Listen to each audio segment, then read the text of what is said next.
Crusher!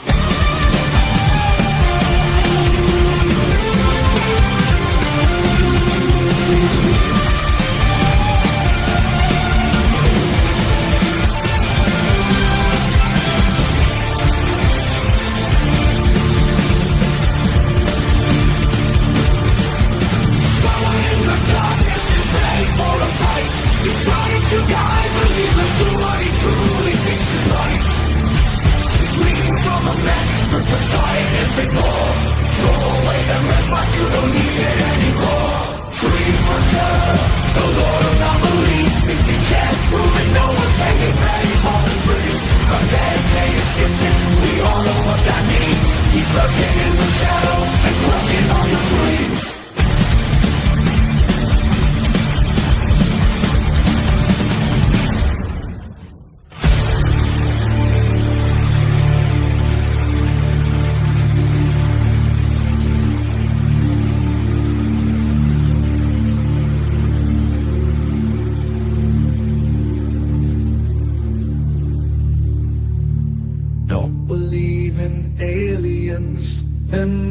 Going to land.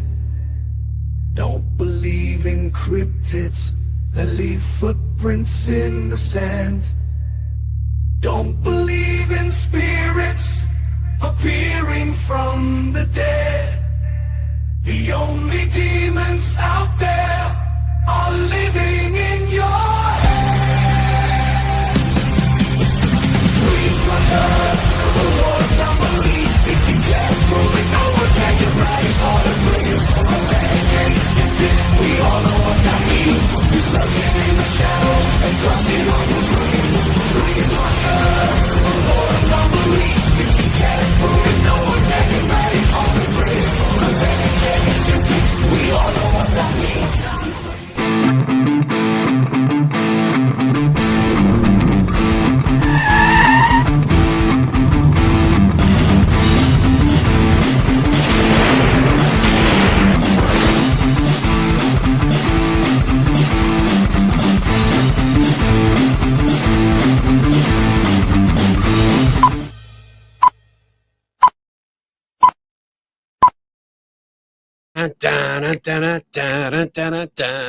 Hello, everybody. It's Friday night. Woo! I am tired. I'm trying to get energized, but I am so tired. It's been a week, but I want to show you. Got a little improvement over here. I enlarged the corner there so that the comments that are going to be on screen, you guys can see it because that was brought up. A few people asked if I could change that, if I could fix that so they could see the comments. So there you go. I did it, at least for that. I don't know if you're watching on YouTube. I know the comments automatically come up. So I don't know if you're getting double dipping there or not. Anyway, it's Saturday where you are, Pump. Oh, you must be far in the future. Can you tell me what the lottery numbers are? I need a little extra cash. Anyway, so, hey, there's my wife. There's Donna. She's in the chat. She's not here today. She is not here.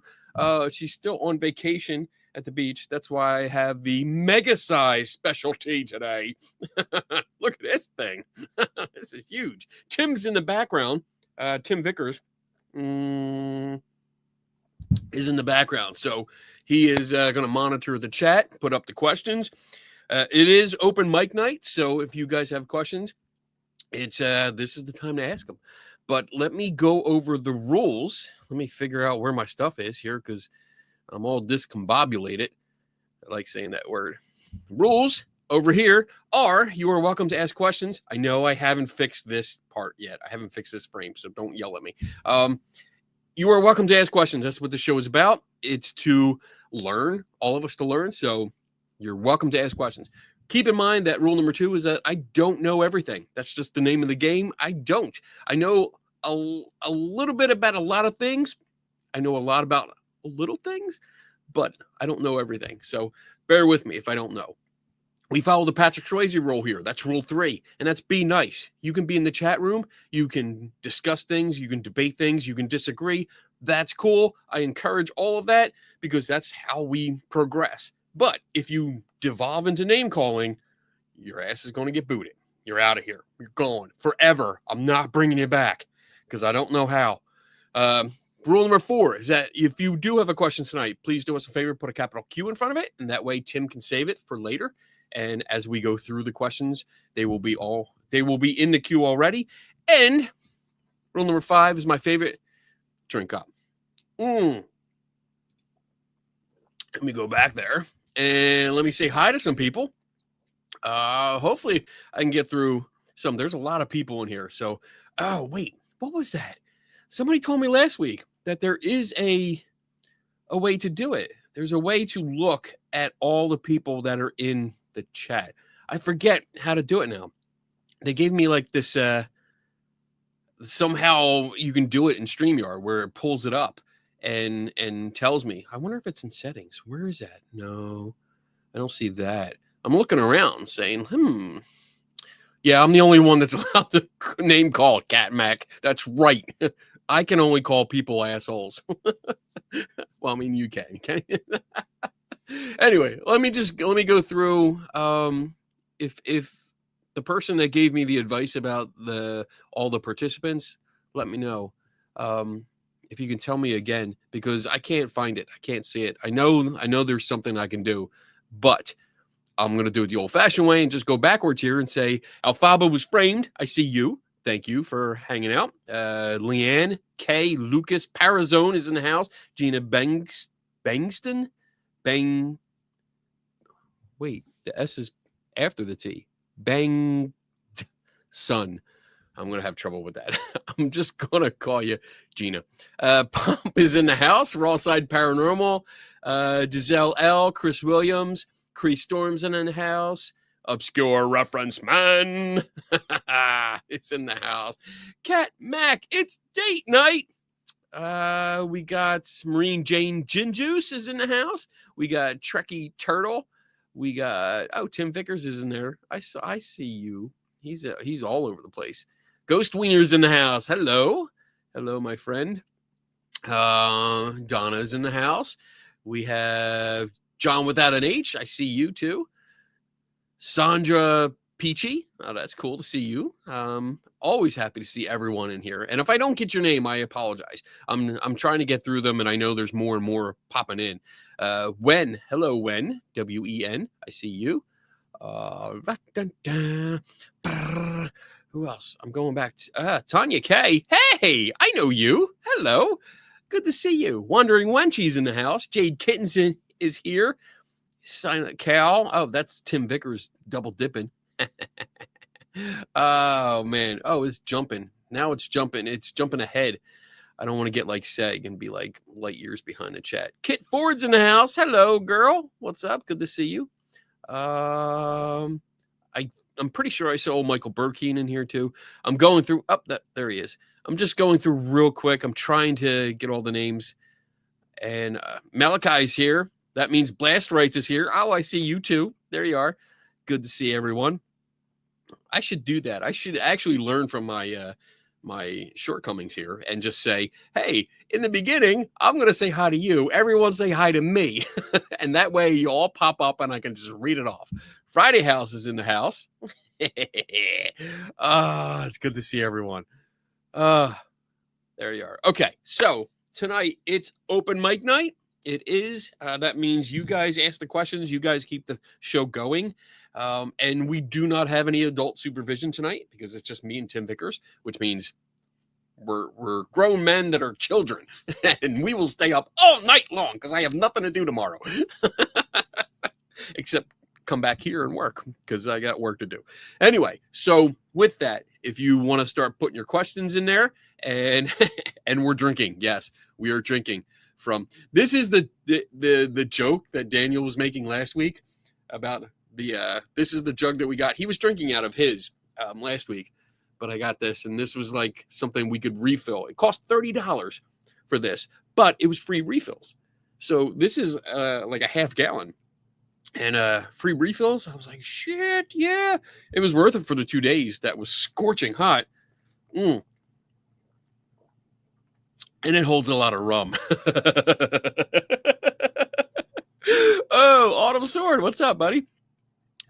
So I have a manicure early tomorrow, so I will not be up all night. Bullshit. Yes, you will. You'll be here. All right. So, is there anything I want to get on or talk about before I go? Just letting you know, like recap of the week, I guess. It's been a week. I mentioned that in the beginning. It's been a week. I'm kind of tired, but I'm going to push through because we had like big bosses here. The CEO was here, and my new boss for CSI, the new executive director, was here. Super nice guy. So we were able to talk about some things. We were planning the conference that's coming up, SciCon, next year, which is our 50th anniversary. So we were getting ideas for that. And we had a big project meeting, which involved other companies coming in, which I can't reveal yet, but it was a big meeting and it went wonderful. I know I'm being cryptic, not cryptid. I'm so used to saying cryptid. I know I'm being cryptic, but I just can't reveal everything yet. It's a big project that's ongoing. We had other companies come in and involved, plus investors and stuff. So I was concerned. I was making sure everything was right, and Obscure Reference Man was making sure everything was right. And we worked so hard this last week and a half or so, and it paid off. So I'm really happy. I'm excited. And I can't wait to be able to tell you guys everything that's happening once it's officially announced and we can say stuff. So it's all right. I'm gonna stop being mysterious, although that's kind of sexy, right? Mysterious. I'm gonna stop now. All right, moving on. Skinny starting a new rum startup. That's right. Is the Skeptical Health Bar rum, Runner's Rum. It's only going to be sold in half gallons because it's so yummy. All right, let's start diving into some of these questions and see what we got and see what trouble I can get myself into. Pump, Kenny, remember me sending you my experience with a platform Medium?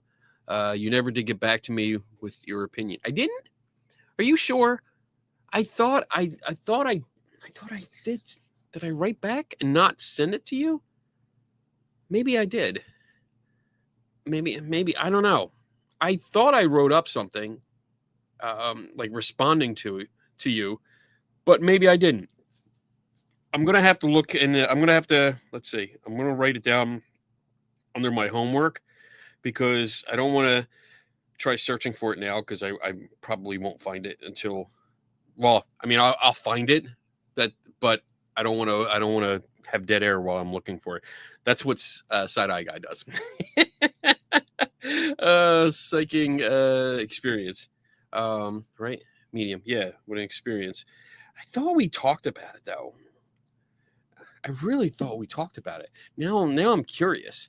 Let me see if I can do a real quick look. Oh, you didn't receive anything. Oh, that sucks. Where is the wheel? The wheel is on the other side. I might bring that over. I had to clean up my office. I had to make it look not so messy. I mean, obviously it didn't work well, but I had piles and piles of shit on here. So it's I cleaned it up a little bit just to, what is this going on? Oh, wait. Oh, is that it? How did that happen? It popped right up. Let me see. Is this it? February. I'm going to read just the first part, and it says February of 2020. And a story 100% true. 100%. Is that you? Oh, yeah, it is you. Okay. So are you, let me ask before I go through this, are you okay if I read parts of this out so that people know like the context of what I'm talking about? Let me know that. If you don't want to, then we can bypass it and I will keep it up on screen, and that way I can respond to you after the show or tomorrow morning when I come back in. But let me know. Right now I'm going to move on and I'm going to put it just to the side. But sure, mate, read away. Oh, okay. Never mind then. Let's see. So I'm going to read out probably like big parts of it just so we can learn as we go. So you want to take me back to February 2012, and a story that is 100% true and also 100% unbelievable. So to be honest, I'm going to give you a very honest and raw opinion here. Okay. So when I usually get emails like this, I kind of get disillusioned or disheartened reading it, because I'm like, all right, they're already telling me it's 100% true. So why do I need to read it? And that's usually because, like, the person, if you believe so much that it's true, then there's no reason really to share it with me. And it kind of takes me out of it, but I'm going to keep reading. It was a Friday evening when I got a call from my mum, English, mum, telling me that my Nan Mary had been taken into the hospital. Instinctively, I knew that this was the call that was going to tell me that she wouldn't be coming home. Sorry to hear that. The following morning, I had another call telling me my Nan Mary had passed away from cancer. Oh, I fucking hate cancer. Hate it. Something she omitted from telling anybody. At the time in my life, I'm still married. My wife attending weekly. I'm sorry if I'm mumbling. I don't want to read all of it because it might not be for everyone. Said a weekly demonstration of a medium at a local community center on Tuesday afternoon. I had attended demonstration a handful of times, mainly the first time she went, a couple of Christmas events, a couple of Easter events, and maybe random 3 times in 3 years. It's a little spotty here. So nobody really had anything other than, okay. Some of this I can understand, some of it I'm reading it and I'm not sure what exactly you're saying. Let's see. I was laid in the Tuesday in question came just 3 days after my nan's passing, and the wife had gone shopping in the morning. While she was out shopping, I decided to have a bath. I laid in the bath thinking of my dear Nan when I was compelled to ask out loud, is my father-in-law Keith, who had been taken from us 10 years earlier, if he could and would find my Nan in the spirit world and bring her across today afternoon. To that afternoon's demonstration of the mediumship. Okay, so you were going to one and you were getting ready. Okay, I'm following. I got out of the bath, told my son, daughter, a couple of their friends had asked. My wife returned from shopping, relayed the story to her. Instantly, she said, come with me. I refused on the grounds that if I didn't receive a message, I would be gutted. Let's see. Persuaded you to go. I arrived just in time. Let's see. We were in the same committee. You were talking about your boss. Amazing. Oh, wait. Here we go. I thought. I'm sorry. I know I'm probably being confusing. I apologize for this. I thought grounds, if I didn't get a message, I would be gutted. She left for the demonstration. As soon as she walked out the door, I thought to myself, what if Nan does come through? Will I believe it to be real if I am not present, knowing that my wife knew what I had asked for? I relayed this to the kids and persuaded me to go. I arrived just in time as they welcomed the platform medium who had traveled some 60 miles to attend. She offered up opening prayers and began. She immediately pointed at me. Here we go, I thought. As she said, as soon as you came through the door, you were followed by a balding man, middle-aged man, who dragged his leg as he walked. I knew instantly who it was, an old boss, friend, fishing partner, and father figure. She went on to say he liked to drink a bit, liked to smoke, had a funny little dance, and considered me as a son he had never had. Alan, the guy in question, was my boss for 3 times for over 30 years. He was in the same committee, local fishing club, fished together. He was bald and had an artificial leg, which he dragged. She told me he followed me in and was always near me and nearby. There was no doubt in my mind that she was describing him, and I shed a tear or two. An amazing experience. Wow. I'm reading the comments. I'm sorry. I'm looking over the comments. There's more to this. I think there's some information I don't know. Like, you didn't go with her at the time, so I don't know what was might have been said beforehand, but I also don't know who this medium is, and I don't know if they looked up anyone in the company or anything like that. Let me look at this later on. I don't want to do this right now because there's too much to unpack here, and I want to be able to be completely honest with you when we're talking about this. And I'd rather just get on with you, like on a call, and actually talk. I think that would be better. So let me do that. Let me save that. I'm going to print this. Quick print. Hey, it worked. It's the first time I did that. So I'm going to print it out and have it ready for me so that we can actually talk. So let's try to set up a time. There we go. All right, let's set up a time next week and we'll talk. We'll talk about this and then we'll get into it and see where we go from there. But that's cool. Thanks for reminding me. Because I really thought I had responded to you, but now I got to find that.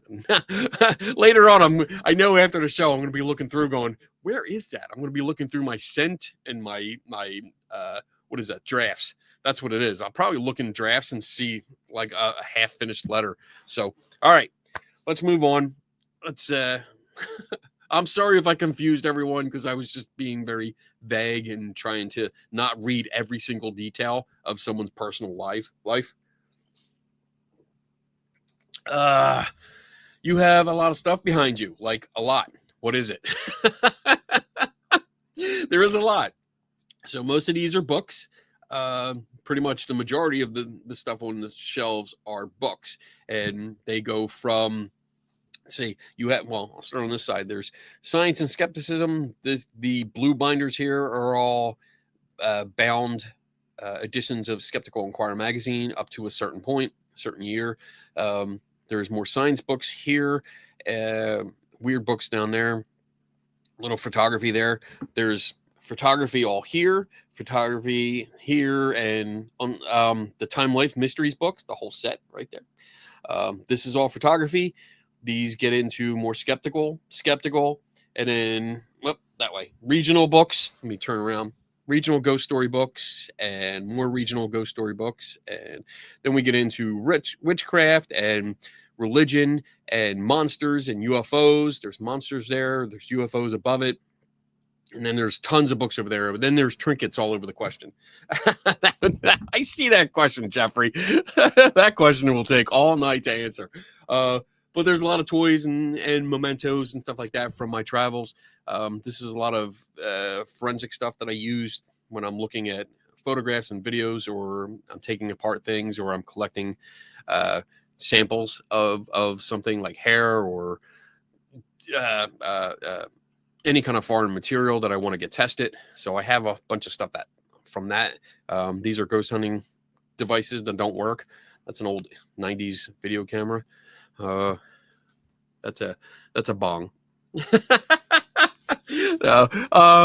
But yeah, there's tons of stuff there. I collect everything from all my adventures. So, and I like to show it off, and you're only seeing part of it. You're not even seeing the other side of the room, or even what's right directly in front of me. There's tons of stuff all over. And this isn't the only room I have here in the office. I have one or two. I have like 2.5 other rooms in this building that I have stuff in or packed away. No, or the other 10 rooms. That's right, Tim. All right. Good question, though. I mean, there's a lot of stuff here. Mm-hmm. Let's see. Pomp. Kenny, do you remember? Oh, this was the first question. Yes. Thank you. Tim's like, oh, fuck. Cree Storm, what haunted true story have you read that you found very interesting? I'm curious why you put true in quotes. Because that's usually indicates that you're not sincere about that word. So I guess you're that's the way you're presenting it. Okay, I get it. It's like what haunted story have I heard that claims to be true that I found very interesting? That's a good one. What true story? I mean, I find them all pretty interesting, aside from the sensationalism. Like, you take out the Warrens and take out, you know, the TV psychics and stuff that might promote it. And I always find them interesting. What I find really fascinating about any of these stories is human element. I was pre-gaming, so if I if I slip on my words, that's why. I was at the bar. But yeah, like, I like the human story, the human drama, not like the ghost hunting drama, but the human drama that went into the history of the place, or the people that were involved. So when I read about, like, the last one of the last articles I did about the soul that screamed, like, I was more intrigued about the story of the young man and learning about the young man who didn't survive the crash. And I found him more interesting and appealing, especially when I found stuff from school that he had written about his future self from high school and stuff like that. I found that more interesting than the ghost photo, because, I mean, when I saw the ghost photo, I knew exactly what it was. I recognized what it was, but it was the human element, the teenager that was involved. That's what I found interesting. Same with any of the others. The last article I did about the the Salt Lake City college kid that went missing 50 years ago. And it had a very slight psychic twist that was overly promoted by news agencies. Learning about the young man was so much more interesting than the two lines that the psychic was mentioned in. It was just learning about him and what he was doing. And I mean, I live through these people because I learned what they did in grade school and high school. And I learned about him being an honor student and the awards that he won and the scholarship that he won. And just knowing his achievements and accomplishments, I found just so fascinating, and worth telling. That's why I love telling the human story behind the whole paranormal stuff. And it's a shame, the entity case. That's a sad case, to be honest. The entity case was a sad case because Doris Byther was heavy into drugs and alcohol. And there was a lot going on. There was some issues there. And I will say this, that the way it was handled was inappropriate of the people that were in charge. She should have been referred to some counseling, professional help for substance abuse, and perhaps mental health issues, not exploited for a big break in the paranormal. And that's all I'm going to say for that, because I think it's disgusting the way she was treated and handled in that case. So, getting fired up. I'm feeling it. Let me change my let me change my little logo there. There we go. That's better. All right. Woo. What did you think of Seg's last love? That's a great way to put it. All right. So I did talk to Seg earlier today. We had a conversation about it, and so I'm going to be honest. So this is what I expressed to him, and I'm going to help you understand, I guess, a little bit. So apparently the two women that he had on his live that claim to be psychic mediums are also, I don't know where, but they're on the spectrum for autism. So I think he learned this, or maybe really became aware of this after he had made his video. So he was being nice. And I'm going to be blunt with you guys. In that situation, if he was going to be, say, like, ask blunt questions like me, it would look bad for him. He would be the bad guy no matter what. I actually told him that I would not have done that interview. I wouldn't do anything like that because I didn't think they were psychic mediums whatsoever. I'm sure they're nice people, but I looking at that interview and then their answers to a lot of the questions, it doesn't add up. And there were other things I'm saying. I'm not going to get into it because I don't want to badmouth people. I don't know them. I haven't really investigated them, so I'm not going to speak out of turn.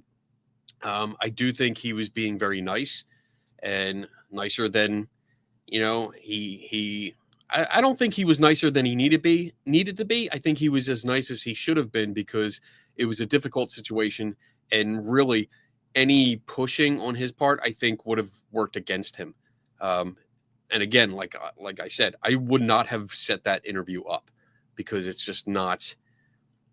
It's not. It would, no matter what happens. The questions that I ask, and you guys know how blunt I am. The questions I ask would probably be viewed as I'm picking on people that have a how do you say it nice, an issue, and it would look like I'm looking down on them or something like that. So I don't think, I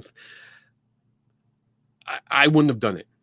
That's all. I mean, I guess that's my short answer. I would not have done that interview, and I would have moved on.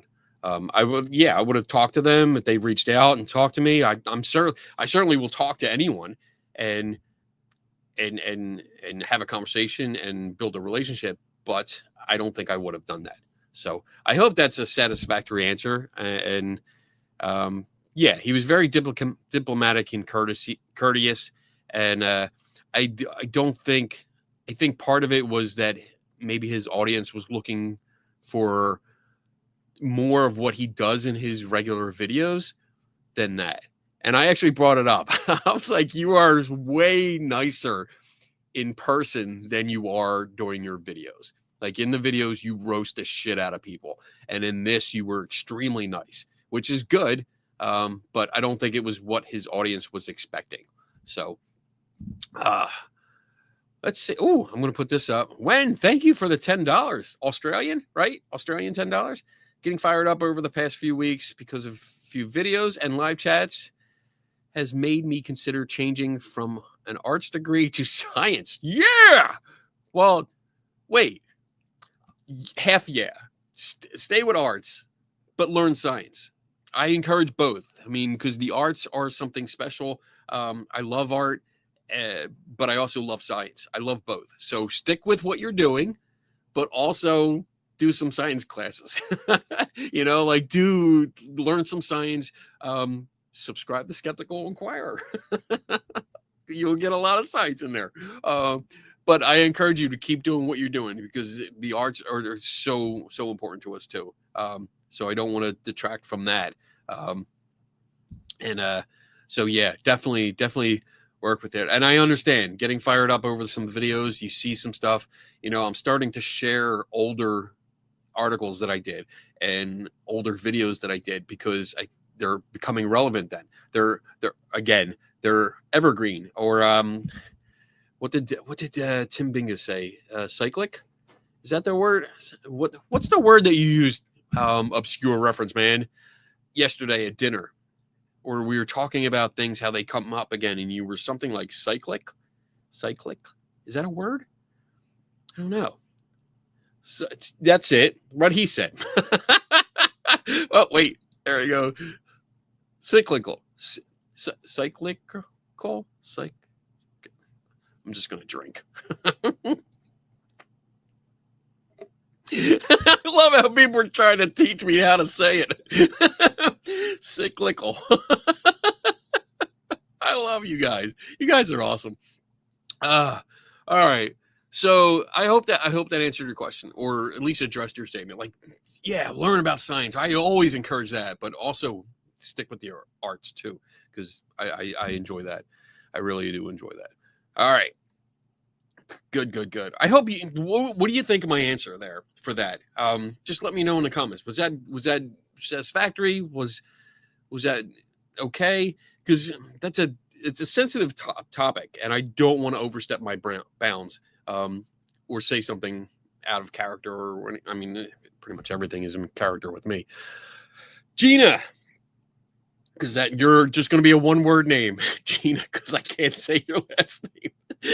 If you could travel anywhere and investigate any areas or unsolved things, what or where would it be? That's awesome. So I would love to travel overseas to the UK area, or just I would love to do like an overseas tour. And just like hit Europe and Ireland, and am I saying that right? Yeah, all the countries over there, just hit them all, because there's so many places on this planet that I want to see. But in particular, unsolved things. I I don't know. I get asked this question and it stumps me. Excuse me, I burped. It really stumps me, because there are so many things. And even every day when I come in here in the morning and somebody sends me a message or an email or something like that, and they give me like, hey, this, yeah, you're right, Tim. Like, I was going to say Rose Mecklenburg was the first thing on my list. But I'm also actively investigating that. Like, that's an ongoing thing. So that's why I didn't bring her up.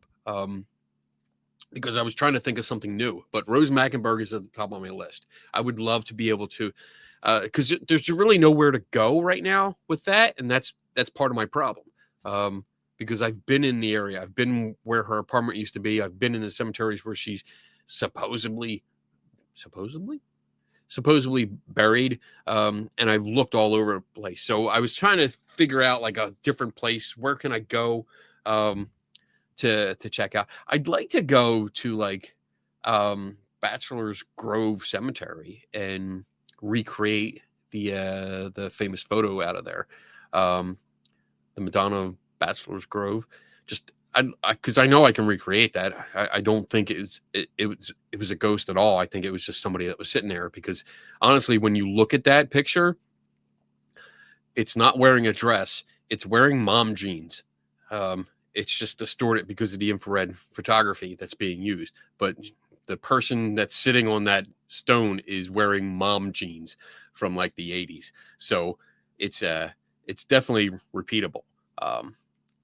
But I would love to go Stonehenge. I would love to go some of the crop circles. Like, that's because crop circles are I think bigger and more common overseas than they are here in the States. So I would love to be able to go directly, like the next morning, get a call and be like, there's one right here. And I can say, I'll be there in 20 minutes if that's possible, and get there in 20 minutes and actually see like a fresh crop circle and be able to investigate that. That would be cool, because I haven't done that before. That would be really cool. Good question. That makes me think, man. I got to make a list. I really got to start making. I have like the memo app on my phone, and I have lists of everything. I got a freaking list of all the superpowers that I would want if I could have like a, if I had the chance to get whatever superpowers I want. I have a list with descriptions, but I need a list of like haunted sites that I want. I even have a list of all the flea market items that I want to get when I go to the flea market. All right, what else we got? We're doing good. Tanya, what's up? What alleged paranormal photograph that has been sent to you was the most difficult to analyze? Let me think. There's been quite a few lately. There's been an uptick in photos that have been sent, and I think. Oh, I'm trying to think. Hold on. There was a few that was sent a few months ago that were blurry. It looked like a person, but they were so distorted, and I just couldn't figure out what it was. It looked like a person, but I couldn't figure out what it was, because the rest of the image was blurry, and the other images that they had were just not Didn't help. But honestly, I mean, that's standard. Like, I really don't, I don't bother too much if there is not sufficient, uh, what do I want to say? Like, if there aren't enough photographs to figure it out, or if it's not clear enough to figure it out, if the entire photo is blurry, as it was in this case, then I might try to look up, like, I usually look up Google of the location and walkthroughs so I can see, like, if there's video of a walkthrough of a certain room, um, or this and that. There was one that was from a castle. I think it was a castle museum in the States. And it was around, they had like a candle going on a table in the middle. And according to the people there in the background, there was a shadow figure. That was a full like figure of a person. However, it was short.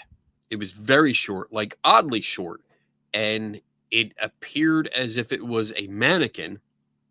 And there was another mannequin. It was a different shape, so it wasn't the exact one, but there was another mannequin that was similar in size in that area, but I could not identify that specific mannequin. So that was an issue. But like, that's as far as I can go. Like, and I know, Tanya, like, we can only go as far as the data that we get. So when it runs out of any more pictures, or if they tell me that, like, I can't give you descriptions, or I'm not going back or anything like that, then it's pretty difficult. But I think overall, for the most part, when people do send me photos, at least in the last few months, I've been able to figure out what they are. Today somebody sent me something. It was from a church in Ireland that they took pictures of, like, the front altar, and they didn't send a description, except, like, you look at this anomaly, this is a really cool, and they gave me a description of their experience, but didn't tell me what to look for. And I opened up the picture and I looked at it. And I was like, what am I looking at? I'm looking at a church, like an altar and all that stuff, and stained glass windows and stuff. But no, I didn't see anything weird. And they finally sent me, after going back and forth, and I think I was really, really patient with them, because they kept sending me just pictures and not telling me what to look for. And it was the same pictures, but they finally did. And when I looked at it, it was like they called it a green aura over one of the, I think it was like a cherub or like a small baby child angel that was carved into the artwork. And when I compared that to another shot that was wider, I was able to see there was a bright light from a door open below it, and it was causing lens flare. And that's what it was. So it was difficult to figure it out at first, until I finally had some context of what he was talking about, and then had the wider shot. So I was able to figure out what was going on. So that's it. But a lot of them, I think my biggest difficulty with these is not recognizing what's going on, but recreating them. Because in many of these shots, they're dependent on the environment. So specific lighting, specific angles, specific camera lens, zoom, ISO, all these little details factor in. And if you don't recreate it like 100%, people are still like, well, that's like 99.9%, but it's not 100. So it could be a ghost. And it's just, it kills me, but I still try to do that. So I try to perfect it as much as possible. And it's not always the case. So that's the hardest part, is actually trying to replicate some of these photos. Like when I did the Soul That Screamed photos, I was outside several nights trying to duplicate that as close to the original photo as possible. And I probably got like 3 or 4 dozen photos, but it's just trying to get it as close as possible, get the right facial expression on my face in the position where I wanted it, so it looks like it's floating above the car and not like in the car window or the back window or something like that. So that's the hardest part. Good question though. Really good question. All right. Whew, we got lots of questions. I'm 45 minutes in already. Damn, I talk a lot. What's your favorite book that you own? Oh my goodness.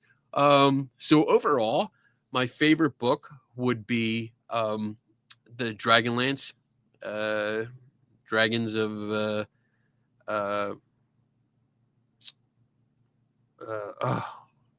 oh my god. No, Autumn. Dragons, the first of the Chronicles. It's been a while since I read them, but Dragonlance, the first of the Chronicles. That's my favorite book. And then my second, third, fourth, fifth, and sixth book are the next 5 books after that. But when it comes to like science books, I'd have to say that man, Carl Sagan. Carl Sagan, anything by Carl Sagan is just amazing. Yeah, that's it. And I mean, most of the books up here are great. They're great science books. And again, I do have a list. If you're interested, I have a list of recommended reading in a PDF. So if you're interested, send me an email and I'll shoot that out to you. You can send an email to the what's scrolling down below here. I'll send that out to you because there's quite a few books that I really cherish that have taught me a lot, and I love sharing that if I can. So, all right, good question. Woo, feeling good. Do you have a favorite monster? From Gina. Do I? Godzilla. Favorite monster. Like, are you talking cryptids or like overall, like movie, TV kind of monsters? Because I guess if it's overall, I think Godzilla would be my favorite. He's like that. He's like an unsung hero because he's protecting the Earth from bad monsters, and then yet we always try to shoot them down.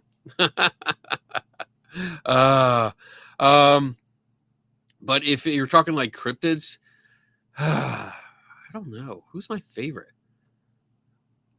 I don't know. The correct answer is Mothman. Always. Monthman? Who's that, Mr. Vickers? That's a new one for me. He's in the background like, damn it. Oh man. Yeah, I don't know. Yeah, dang it. I don't know what my favorite cryptid is. There's so many. Like I'm looking up. I have a poster that says Great American Cryptids. Mothman's on there. Fatwoods, Jersey Devil. That's always an interesting story. But he doesn't really fight. Like if I put everyone against each other, who do you think would win? Like if you're talking, well, I mean, Loch Ness Monster is in a different class. I don't think that would be fair. So if you get like a Bigfoot, you get your Mothman, you get your Flatwoods Monster, you get your Jersey Devil, you get your some of the other things. Like what do you think in a battle royale, what cryptid would come out on top? Let me know. All right, moving on. John without an H. Do you have any recommended books about solving mysteries and or conducting an appropriate investigation? Well, if Ben Radford was in here, I'm sure he would recommend his book, Investigating Ghosts or Scientific Paranormal Investigation. Both books are good books to start with. If you don't already have them, you probably do, but they're good books to start with. And there's always a book. Let me see if I can find it real quick. There is a book that I enjoy that is not paranormal related. Let me see here. Don't look at my butt. Where is it? That's not it. There it is. I gotta move like half a dozen things to get to this goddamn book.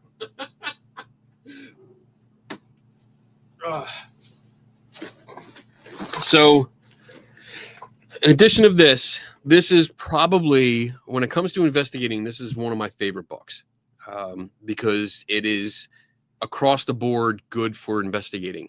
It gives you this idea, all these ideas, like tons. There's a lot in there, but really good information about everyday mystery solving, from an investigative reporter's point of view. And it's not just one. This is tips and tricks and guidelines from across some of the biggest journalists, investigative journalists in the world. So it's a really good book. And I've read through it twice, because it's just the research methods to where to look. And I mean, there's updated versions. I just haven't gotten them yet, which include a little bit more information. So I definitely suggest getting an updated version. It's probably expensive. Let me look it up. Let me look it up, because I remember it being expensive when I bought it. Let me see. The Investigative Reporter's Handbook. So yeah, they're going for, let's see, it looks like the newest version goes for about eboooks has it for $60, a little bit more than $60. Amazon has it for $130. Holy shit, that's a lot of money. Let's see, that's a guy, 6th of this edition. All right, so 6 is what they're up to. This is the 5th edition.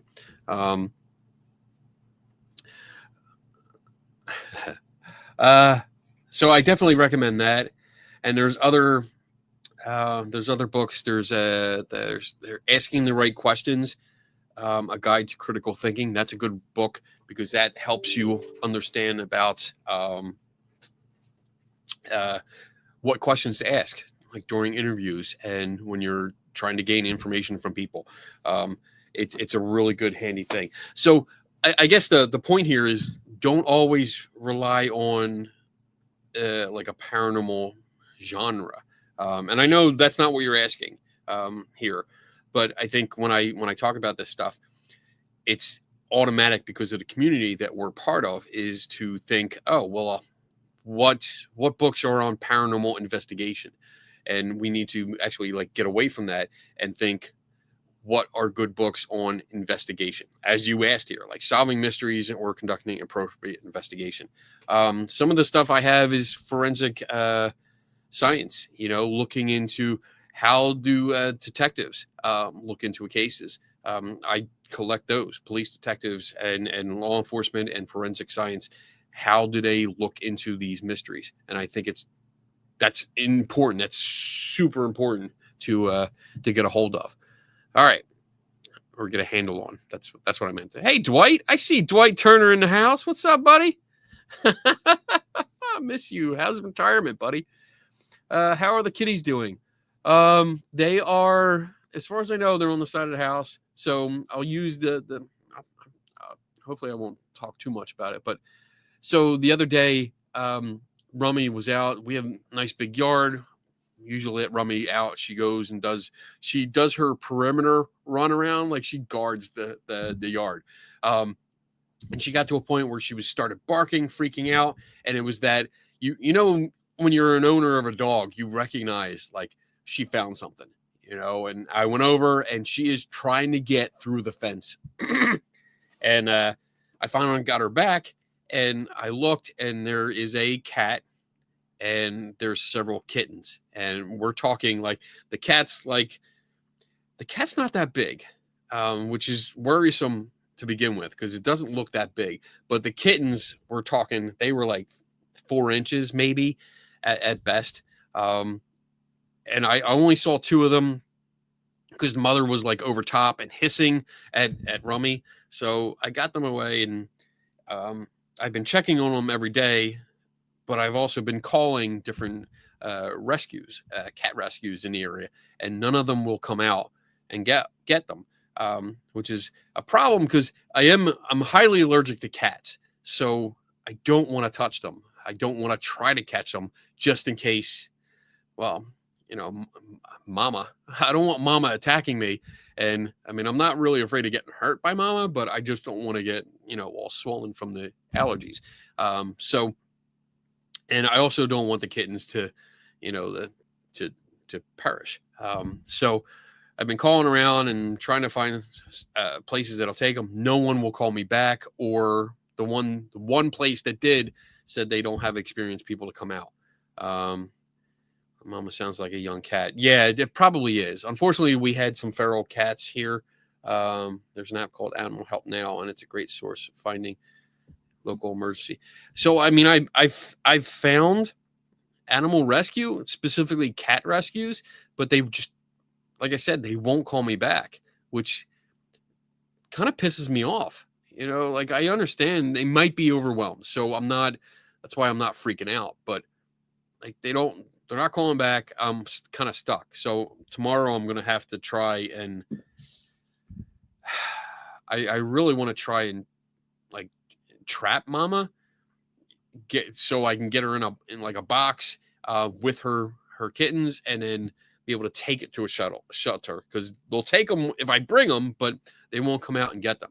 So I got to figure that out tomorrow and try to get that done, because like now every time I go out or let Rummy out, I got to stay in guard, because there's enough room at the side of the fence that she might be able to get through and get at them. And if she does, she'll it'll be bad. So I don't want that to happen. So, and that's it.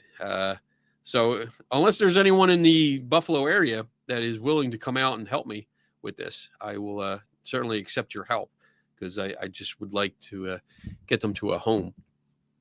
And I'm sorry, I'm not reading all the comments because I'm not used to reading all the comments. Usually Donna tells me if there's a comment to read. Find the feral cat colony, folks. Lots of places. Okay. It is kitten season. Most rescues are overwhelmed with cats. Okay. Can you put some food and water for mama? I mean, I can. I'm trying not to, because I don't want to make them dependent. But I also don't want to be a dick. So I might end up doing that and seeing if I can maybe lure mama into a box and see if I can take them over. Because the one rescue that did respond said that they would take them. I just got to get them there. So that's my mission for tomorrow. Okay. Would you be okay wearing it? I mean, that's what I'm going to do. I'm going to probably wrap my face in something, because I don't, if I breathe in any of the pet dander, I'm done. I'll be out for days, but, and I'll wear gloves and long sleeves and stuff like that. So, I mean, I can do it. I don't want to, to be honest. Like I'm so worried that I'm going to get, it's right. Rescue will loan traps. I wish they would just, they would get back to me, because if they do that, that's great. And I don't have a trap. I don't have one. Maybe I'll do that tomorrow morning. I'll call and see if anyone has traps, and just and go that route. Because if they do that, that'll definitely be easier. But I don't know. All right, let's take one more question, and then we'll go to break. Autumn Sword, if you wanted to take a photograph of a fast-moving object like a bat in low light conditions, how would you do so without accidentally creating photographic artifacts like orbs? Well, so orbs are created because the flash is so close to the lens. So, like, for instance, just using my phone. So this is the flash here, and your lenses are right there. So you have about, I would say, like half inch, 3/4 of an inch difference. And so when you take a picture, the light comes out, hits the dust particle, and comes almost directly back to it. So that's why you get orbs. Because when you think about it, most of the cameras that have them are either your phone camera, or they are, I'm looking around to see if I have any examples here. They're compact cameras, because that's when it really became big, when you're using like the your 35 millimeter cameras that had the flash only about 2 inches away. Your digital cameras like the Mavica, and then all the subsequent ones that were smaller and smaller. Let me look. I'm trying to see what I got over there because I moved some of my cameras out and down to the other place because I was running out of room. But basically, that's why you get orbs. So if you can use a shoe-mounted flash and just use it off to the side, that would be good. Usually when you put the flash on the camera, let me see. So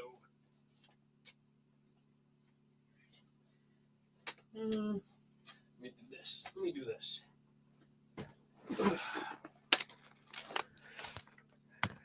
So if you have something like this set up like that, put the flash up, point it up the ceiling, and you take a picture. Now you don't have that problem of the flash coming from here, because this doesn't have a pop-up flash. The other ones do.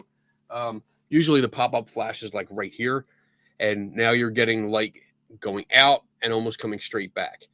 Instead, you have the light coming up and illuminating the entire area. And that way it's much better. Let's see. I assume you can still buy digital cameras for not a lot of money. Yeah, you can. I mean, you can still get small pocket cameras. Hold on a sec. I'm trying to see what else I have here. I know I have a bunch, but it's just a matter of finding them. And oh, here's a good example. I love this. This is great. Hold on a second. So, like, this is an early digital camera. This is actually the one I started ghost hunting with. But you have your flash right here and your lens right there. So let's get a good measurement for you. That's all of 1.5 inches away, center to center. So there's no angle that will diffuse the light. So you will still have something like this. So this is a film camera, and then even with your digital cameras, if you mount the flash, or if you're going for more artsy kind of thing, get some umbrella lights. That'll help. And then as long as they're on the remote, if you get a remote for your camera, you'll be able to trigger the flashes from the sides, and you won't have any problem with orbs. All right, I just got for less than 400 used. Nice. I mean, I have so many cameras. I have still a couple back there. I have more over there. This I have loaded with black and white film, and I've been just shooting this once in a while. I love this. I love it. But I shoot with everything. So, all right, with that remote flash with a softbox, yes, absolutely. I mean, I don't have them anymore. I gave them away because I stopped doing studio work. So I was doing like portraits and headshots and stuff for businesses and stuff like that. So I didn't need that anymore. So I got rid of it. But that's your best bet. And you can probably go online and get let's see, what a light box. Let's see, studio light kit. So Amazon has one for like $72, which is not bad at all. You can get them off eBay used, $50, and that comes with, let's see, let's share the screen so you see what I'm doing here. Sure. So there's like $50 some. So like $60. Or wait. Yeah. Let me see. So yeah, they'll have remotes on. You should have a remote with it. And or some of them they have a photosensitive trigger. So once one flash goes off, the others will compensate and go off with it. So lots of fun stuff you can do and try. So that should help you out with that.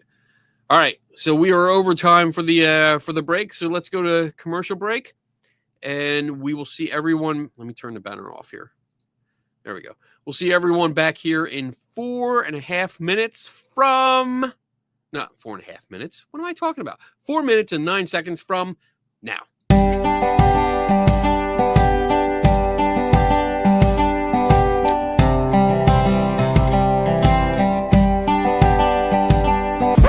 And now for something completely different. Welcome, my fellow skeptics. Welcome, one and all. I am the chief investigator. Oh, come along, old chap. We will have a ball. Now, if you will excuse me, it's time to open the mic. Good night. Good night. Kenny Biddle's the name, investigating's my game, and I will have at it. Quid pro quo. As the head of this committee, hunting for ghosts can be shitty, but there is nothing better that I know. I am a skeptic through and through. I question everything, don't you? Let's open the bar and have some questions, alright. Maybe you might find an answer or two.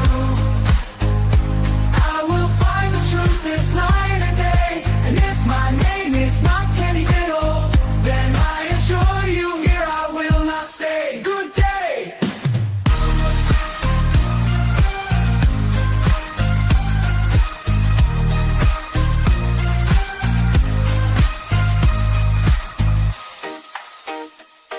Kenny Biddle's the name, ghost hunting's the game. I won't let anything get in my way. Too many fakers out there, too many chefs, too many toe tappers, none of it makes any sense.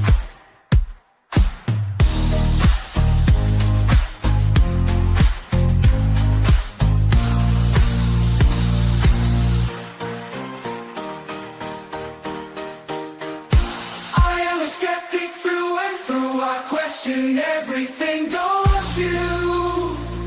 Let's open the bar and ask some questions, alright.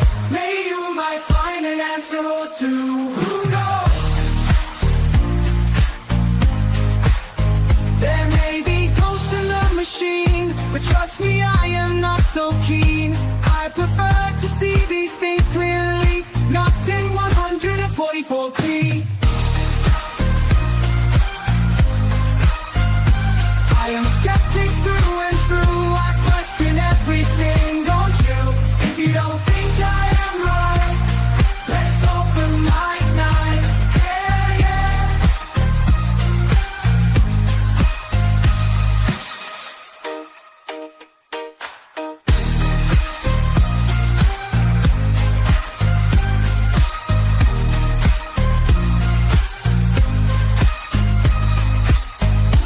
I am a skeptic through and through. I question everything, don't you? If you don't think I am right, let's open mic night. Yeah.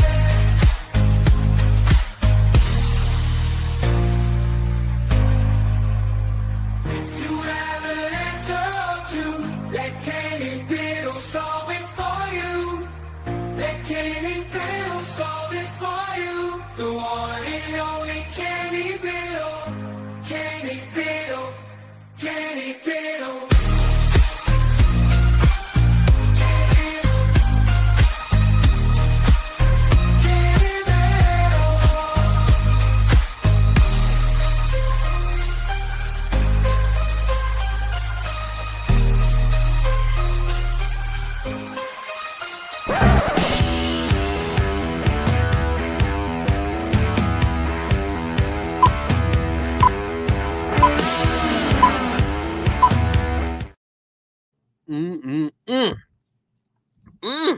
Yummy. I get this really dark spot on my beard, and it's freaking me out because I keep seeing it in my reflection, and I'm like, what is that? Anyway, welcome back, everyone. Woo! Hour 2. All right. So, I saw some of the comments. You guys talking about cameras and stuff like that. That's awesome. I do love Polaroid. Just want to say that. And as I said in the comments, like, it's expensive. So right now it's like $20 for 8 shots. But I did have to get, luckily work bought me a new Polaroid camera.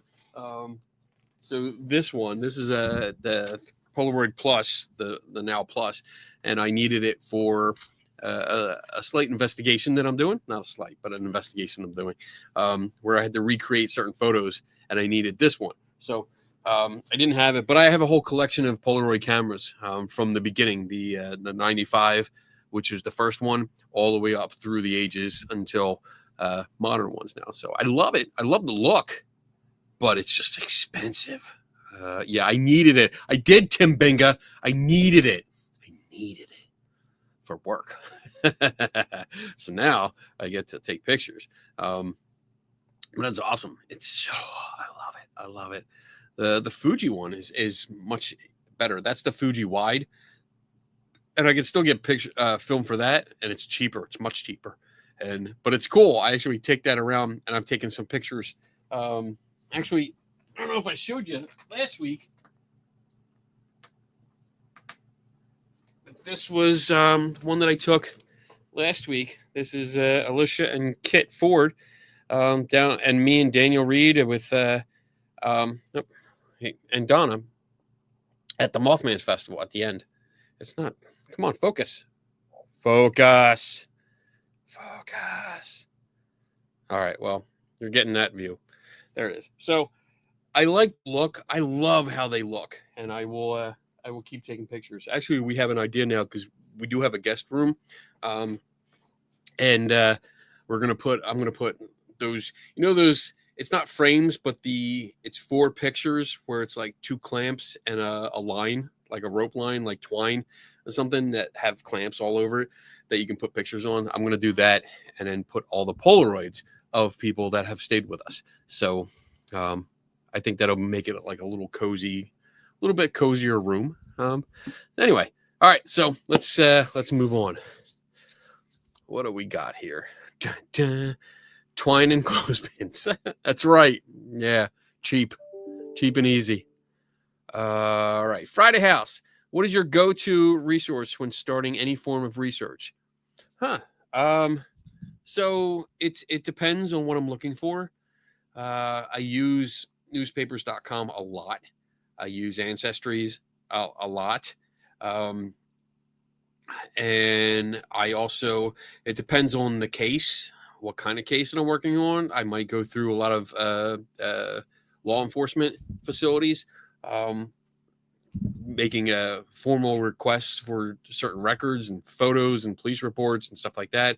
I'll go through Library of Congress. I will go through, what else? There's several background check services that I use in order to locate certain people or locate residences and past owners. And then from there, it just really depends on what I'm investigating and what I'm diving into. I might use like background services in order to locate neighbors. And reach out and contact them so I can talk to them about, a house in their area. And has there been any rumors or stories? And is this a relatively new event, or is it an old one? Has it been around for decades? Stuff like that. So it really depends. County clerk, yes, Joe, that's really good. It really depends on where the investigation takes me. If I'm looking up the house and previous owners, yes, county clerk, historical societies, ancestry, census records, stuff like that will definitely help you. But if I'm not looking up the history of a house and I'm looking into a particular person, then there's other avenues that I would go. Social media and just other things. I don't want to reveal everything that I do. But there's a lot. It really depends on what I'm looking at or what I'm going for. But that's just a start. And usually it evolves, like one thing leads to another. And when I get results from something, or if I don't get results, it's like, what do I do? What do I do? Where can I go now? And it also helps because, like, as I mentioned all the time, like Tim Binga comes in here in the morning, and if I'm stuck on something, I run it by him, and he is an excellent source of like research sources. He has access to different archives that I don't, and I mean, it's because I don't think some of them I can get access to because of our different backgrounds. So he's privileged to some of those archives, and he'll help me out. So with that, it's like it really depends on that. Yeah, Wikipedia and Google are good sources to start with, because you don't know what it'll come up with. You know, like you can ask Google or look at Wikipedia. When I look at Wikipedia, usually I'm looking at the references that are cited. So I'll go down to the references, or I'll read parts of the Wikipedia article and say, all right, how was this referenced? Where was this referenced? And I'll go directly to the reference. And when I order books with Tim, when I ask Tim to order books from the library, it's usually because I find them there. And it's like, I want to read that book, you know, that particular book, to see what it was. You can't always trust the people that write the Wikipedia articles. I know some of them are part of Susan Gerbich's group, and they do a much better job, but I don't know who's writing these articles all the time. So I want to make sure I get the proper context when if I'm quoting a book or taking information from a book, because sometimes you don't get the proper context, and that fucks you all up. Good question, though. Good question. Friday night or Friday house. I'm starting to feel it. I put a lot of rum in here. Well, it helped a lot. So I'm feeling good. 6 hours tonight. Cray Storm, have you gone to Brushy Mountain? I had problems saying that name the last time it came up. I have not. So I have not gone there. And if so, how long ago? I find it interesting that a few teams I trust went there and had some experiences they can't explain. I was curious. I do have thoughts on your question here, or actually the statement part of your question. And we've talked about this before when it comes to trust. And I think I actually did one of my Walking Thoughts videos on trust. I understand trusting people, like you follow someone, or maybe you know someone on a team and you follow them, and you trust them. You trust that they won't lie to you. You trust that they won't try to deceive you purposely. You trust that they're being honest with you. And that might very well be the case, except that when it comes to trust, it doesn't mean accurate. So you can trust a team 100%, but they can still misinterpret things. So it's difficult to, when people present things like this, when you say there's a few experiences they can't explain. So yeah, maybe they can't explain it, and that's cool. And that doesn't mean that it's anything paranormal. It means that they, with their experience and knowledge, cannot offer explanation for it. But maybe somebody else can. I trust Seg in Paranormal Quest. Yes. I trusted Seg enough to let him stay at my house, for a couple of days. But if he still says something, like makes a claim, I'm still going to fact check it. Whether I trust him or not, I'm still going to verify it myself, because he could be wrong.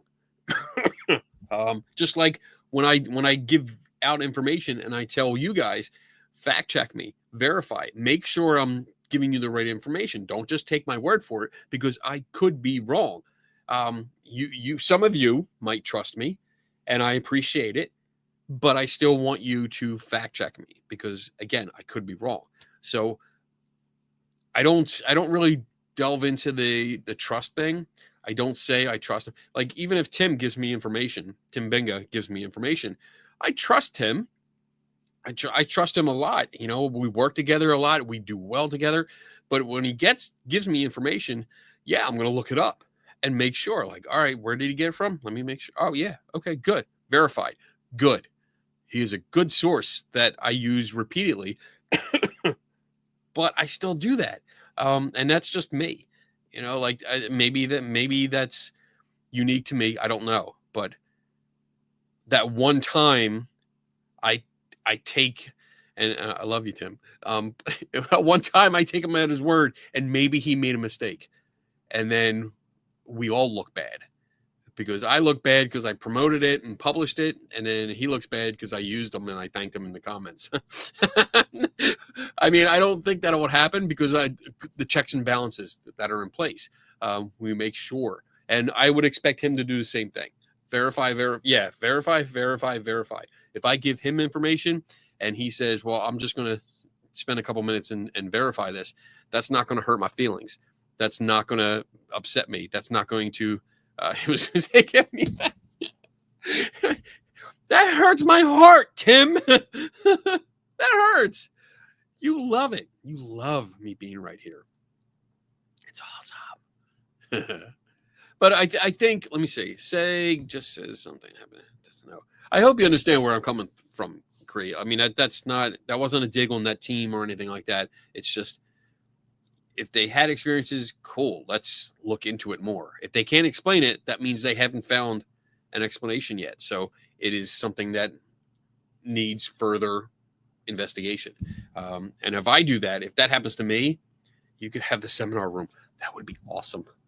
I would take that. I would take the seminar room. I'll move my stuff out. I'll do it this weekend. After I catch the cat and get them safely to a shelter, I will move my stuff out into the reading room and just take it over. Because it's like 10 times bigger than this. That's so much fun.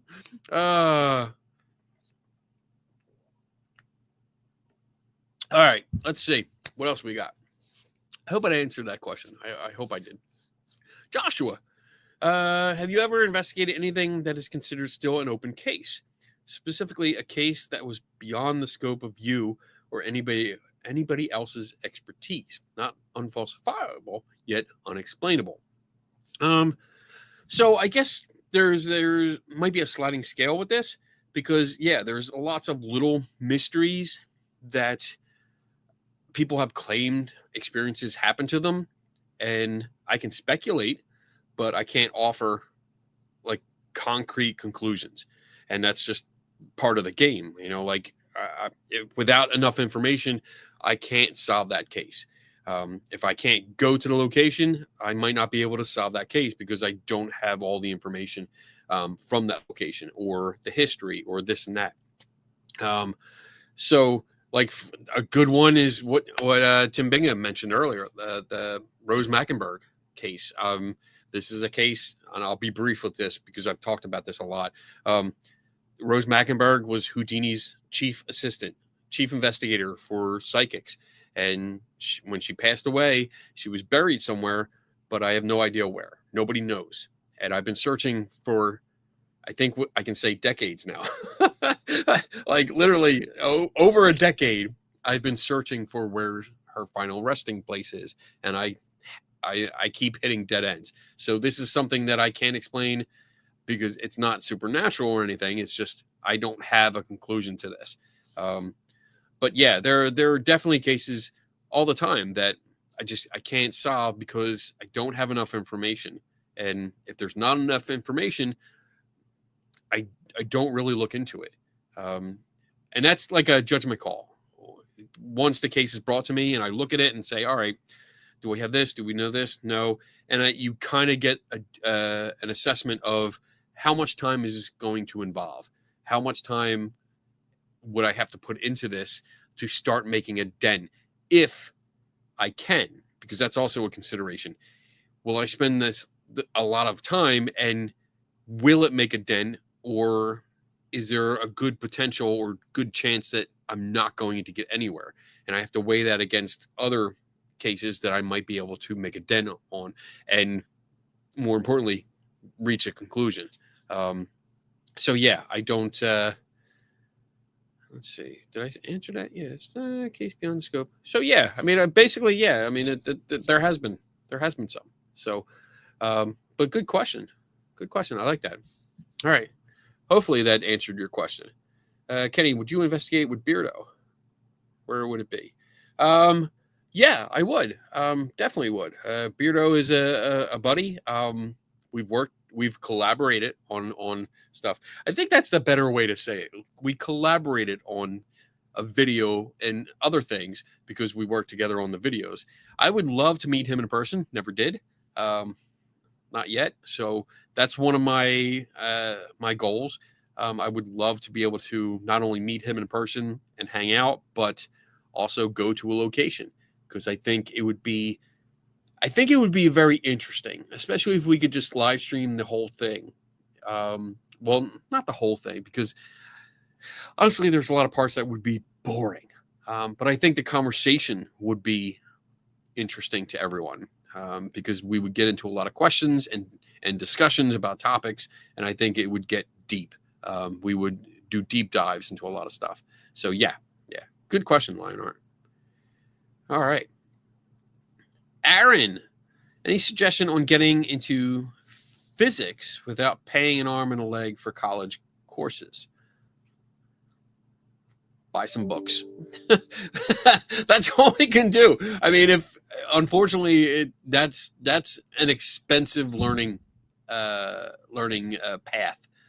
So to get into it, my advice is to befriend several physicists.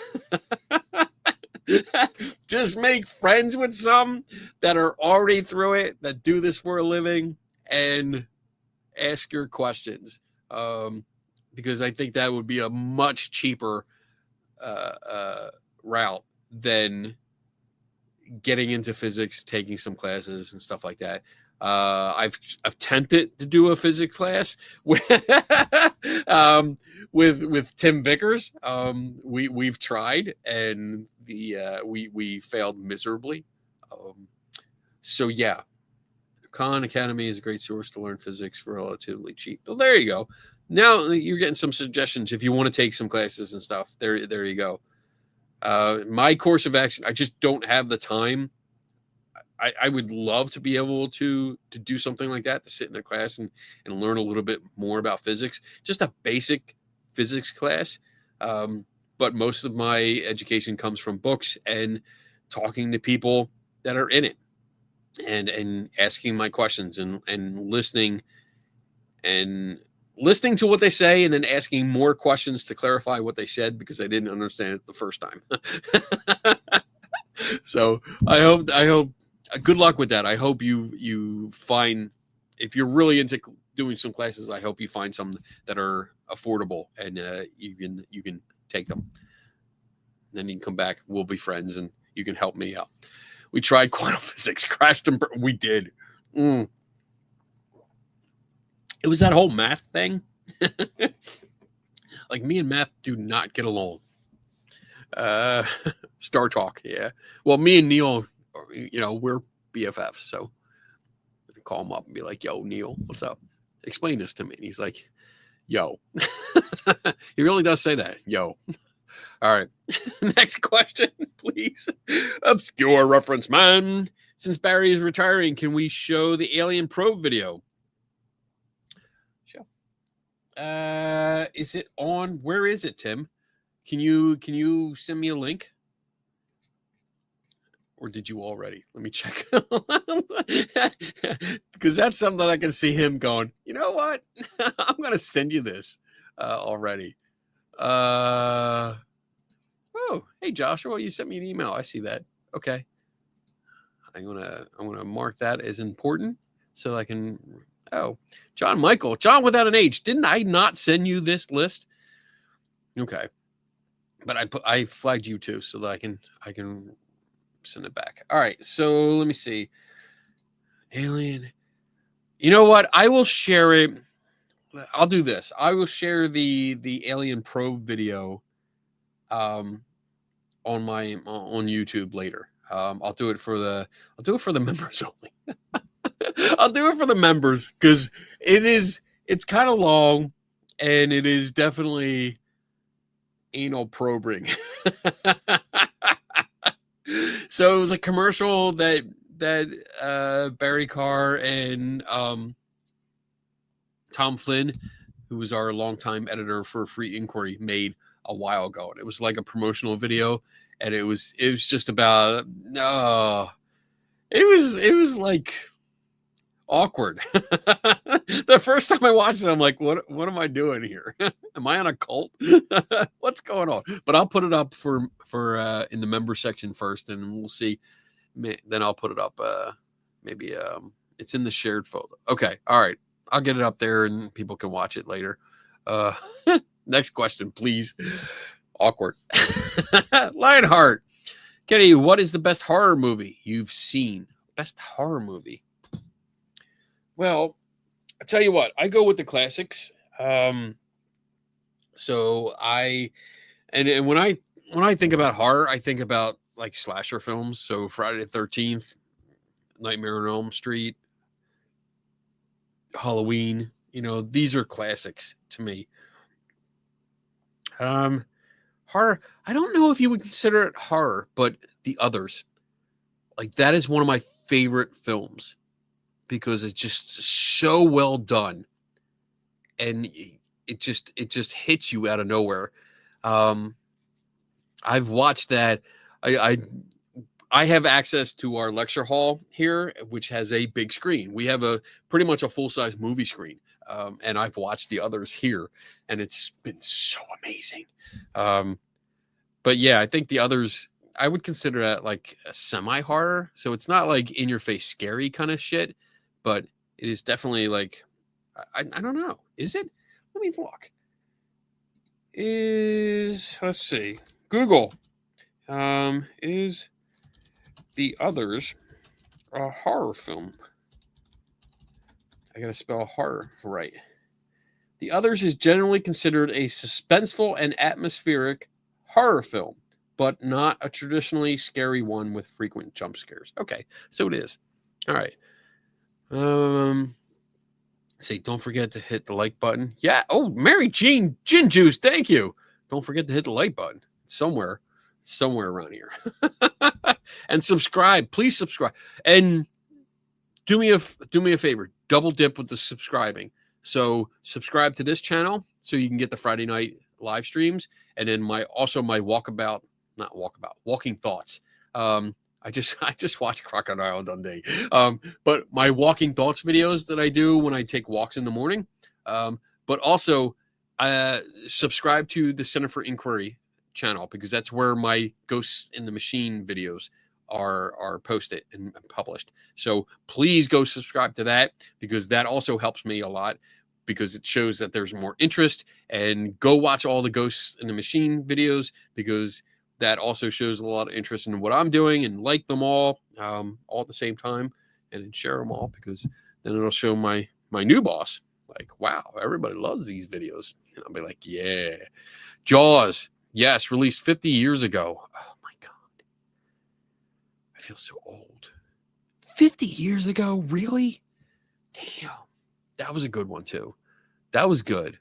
I love that you just didn't see the shark for so long. Like that opening scene. Classic.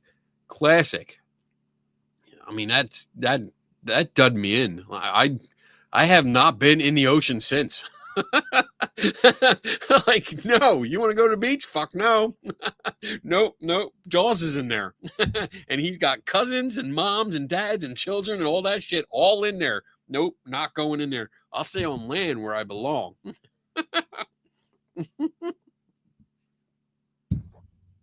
Oh my goodness. You got a lot of problem there, Tim. You're scared to sit on the John. All right. What else we got? A lot of people. Thanks for hanging out on a Friday night with me, guys. I appreciate it. Dun, dun. I was a kid. Sure. A couple years ago.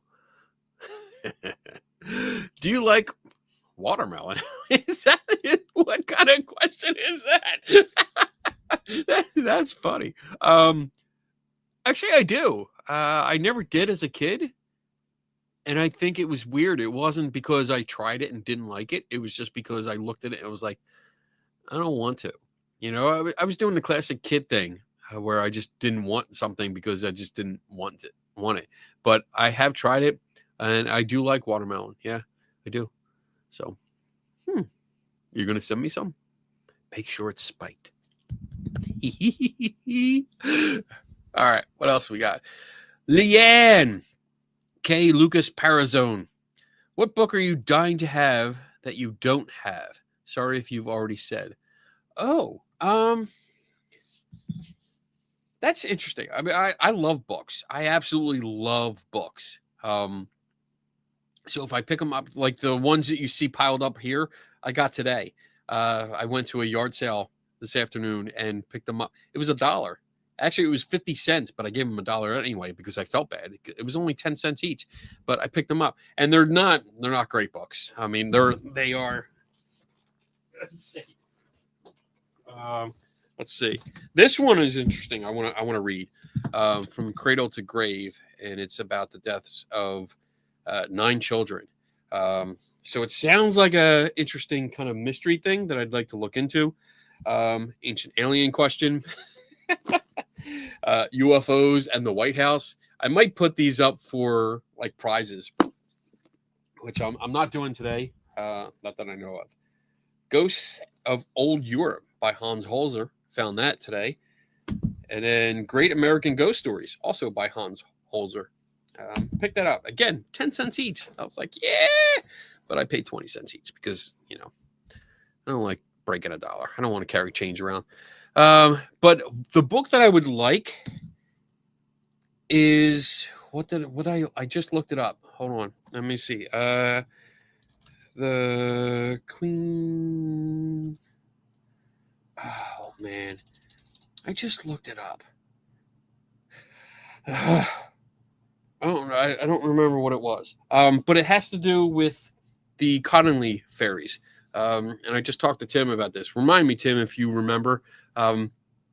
So the Connolly fairies are the fairies that fooled Arthur Conan Doyle because pictures were taken by 2 young girls. There were 5 photos, I think, in total, and they showed what they claimed were fairies that they were playing with. Hey, the side-eye guy is here. So the fairies in those photos were actually taken from drawings from a specific book that had illustrations in it. And I think it's like the Queen's Fairy Book or something like that. It was something like that. But I printed out the entire book the other day because there was a PDF online. But I looked up the books and I was going to buy them, but they were like, I think the cheapest one that I found was like $35. And I was like, iffy, like, do I pull the trigger or not? Do I really need it? No, but I want it. So I didn't buy it yet. Let's see. Lady Connolly's Pressed Fairy Book. No, that's not it. I forget. Let's see. The book where the Connolly fairies came from. Let's see. No, that's not it. Connolly fairy cutouts came from. Let me see. I'm trying to see if anyone else got it in the things. Princess Mary's Gift Book. That's it. So the illustrations were in a book called The Princess Mary's Gift Book. And it was part of a poem by Claude Shepperson called The Song for a Fairy. And it's got illustrations of dancers, like women without wings, but women without wings that are dancing around. These illustrations, when you look at them, they match exactly what is in the photos. And I've always wanted to get a copy of that book because I'm one of those, like, I love going to filming locations of my favorite movies and getting pictures in front of the same places. And I also love having props, like real world props. I love, not real world props like lightsabers, but I also love real world props. So getting that book would be a cool addition to my collection. So, but one of these days I'll pull the trigger and I'll get it. So there you go. That was a good question. Kellex D. Nice. I think that's the first time I've read that name off. So welcome. It's good to see you here. What role do you think that religion plays in people's involvement in paranormal research as far as debunking or belief in it? That's a good question. So I think it depends on the person. To be honest, it depends on their religious beliefs. So I think that's going to shape how they go into it. Because if they have certain religious beliefs that already promote the idea of an afterlife, and angels and especially demons, you're going to go into that with this idea that they are real and that they are potentially on that location or at that location. And then also how to, quote unquote, deal with said spirits and demons is another approach that's going to be influenced by your religious beliefs. Some people might fall back on prayer and think that that will protect them. We've heard so many people say we're going to do a prayer before and after because that'll surround us with white light and stuff like that. So those beliefs are beliefs of being protected while going in, so you don't get possessed or something like that. So yeah, I think that has a big influence on how people approach it. And then as far as debunking or believing in it, yes, that definitely has a big influence, because if you're already predisposed to believe in an afterlife and ghosts and spirits and angels and demons, when you go into a location and something weird happens, even if it's just not really weird. I mean, weird is subjective based on the context of the environment. So if you go into a location, that was a lot of big words. If you go into a location and you hear a noise, like even just a small little noise of something dropping on the floor, that will be considered weird in that environment, because you're in there in the dark, and maybe with only a few other people, or alone, or with maybe one other person. It's in the dark. You're on a ghost hunt. So all of this environmental conditions and contextual conditions will influence how you interpret the results. So if it was during the day in the afternoon and right in front of you, and a piece of the ceiling in a location fell down, and like a small rock piece or something fell down in front of you, hit the ground, you would think nothing of it. But change the context. At night, it's dark, you're there ghost hunting, it's got a reputation for being haunted that you know of, and the same thing happens, it's a completely different interpretation. Sometimes, not all the time, but yeah, context always matters when going into. Yeah, exactly, Seg. I agree. So yeah, I think religious beliefs and stuff like that will play a major influence on how you approach it, how you perceive it, how you interpret the incoming data or input from sensory inputs. There's a lot going on. So definitely, absolutely. That's why I try to say, leave your beliefs at home. If you're going to investigate a location that has various claims, leave your beliefs at home. Like, you can do whatever you want at home before you get there, and then whatever you want when you get home afterwards. But most especially if you're going into a private home, which I do not recommend, leave your beliefs at home, because now you're imparting your beliefs on other people. And you're kind of forcing them to cater to your beliefs, because you're going to interpret everything according to your own beliefs and then pass on the reveal to the homeowners. And that's going to influence them. So big. It's so much complicated. When you really think about all the shit that we do in this community, it's really complicated. And there's so many moving parts that so much of this community does not consider. All right, I'm not going to get on my soapbox yet. I'll wait till later. That might be hour 3. Damn it, Bob. Where's my sign? It's been a while. I miss you, buddy. Kenny, since teachers get asked this question and parents who have multiple kids get asked this question, I'm going to ask you a version of a favorite question. Who's your favorite commenter? Let's see if he wiggles his way out of this one. Oh, man. I'm not going to wiggle. Wiggle, wiggle, wiggle, wiggle. So it's not, I don't have a favorite one, and I'm not going to pick a favorite one because I enjoy all the comments. I don't get to see all the comments. To be fair, I don't get to see them all because the way we have this set up is usually my wife is here and she's going through and putting the questions up.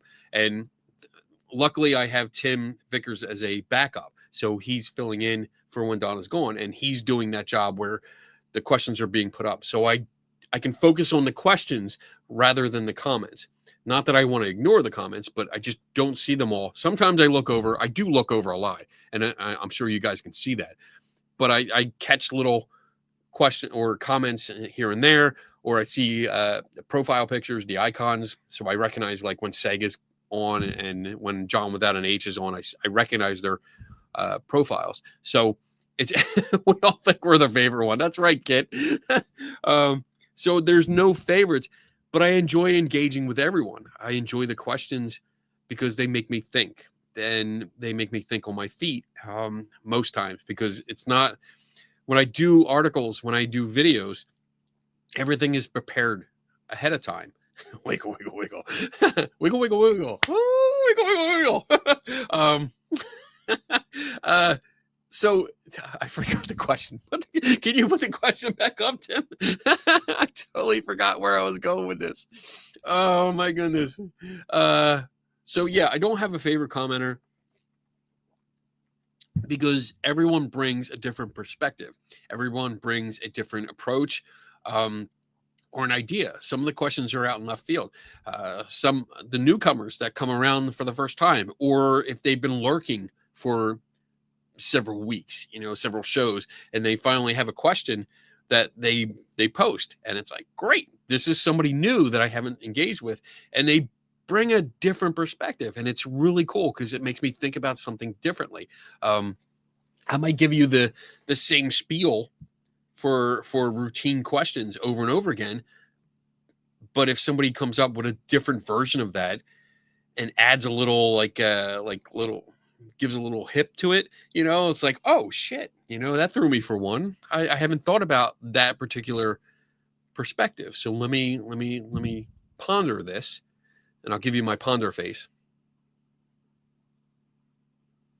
And then I get to talk about it. So I love all the comments. I really don't, there's not really anyone that I would say annoys me. Well, that's, except for Seg. Because Indy was a looter. And I'm saying it. Oh, that's right. I don't get the rant because, he's always on his videos and lives ranting about it. Indiana Jones was not an archaeologist. They only call him doctor because he's told them to call him doctor. He was not an archaeologist. He was a looter. He raided these tombs. That's the point of the movie. Raiders, because he's raiding. And that's it. He's raiding. He's stealing them. He's selling from.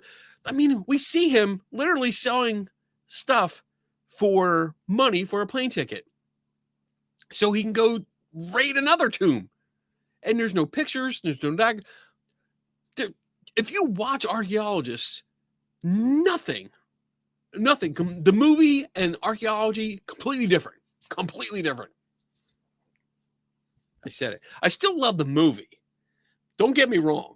I enjoyed the movie because it's a movie. But as far as an archaeologist, no. He's a criminal. Yeah, he did fight the Nazis. I'll give him that.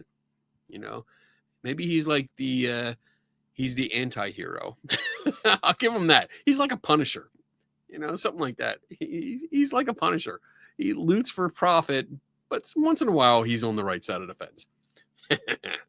I know Seg's like fuming right now. I hope you are. I love you. I lecture at university, Seg. He's not a fucking doctor. He's not a doctor. They just call him doctor because they give him a title. That's it. That's it. Yeah, he's It does. It does. Screen cap that. You can put that. That can be your next mask. All right. Next question. Who's your favorite paranormal team? Oh my God.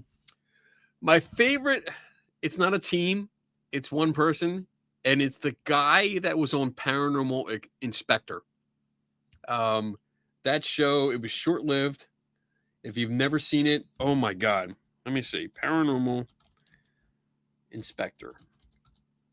I think it was Canadian. Paranormal Home Inspectors. There it is. Is that it? I think that's it.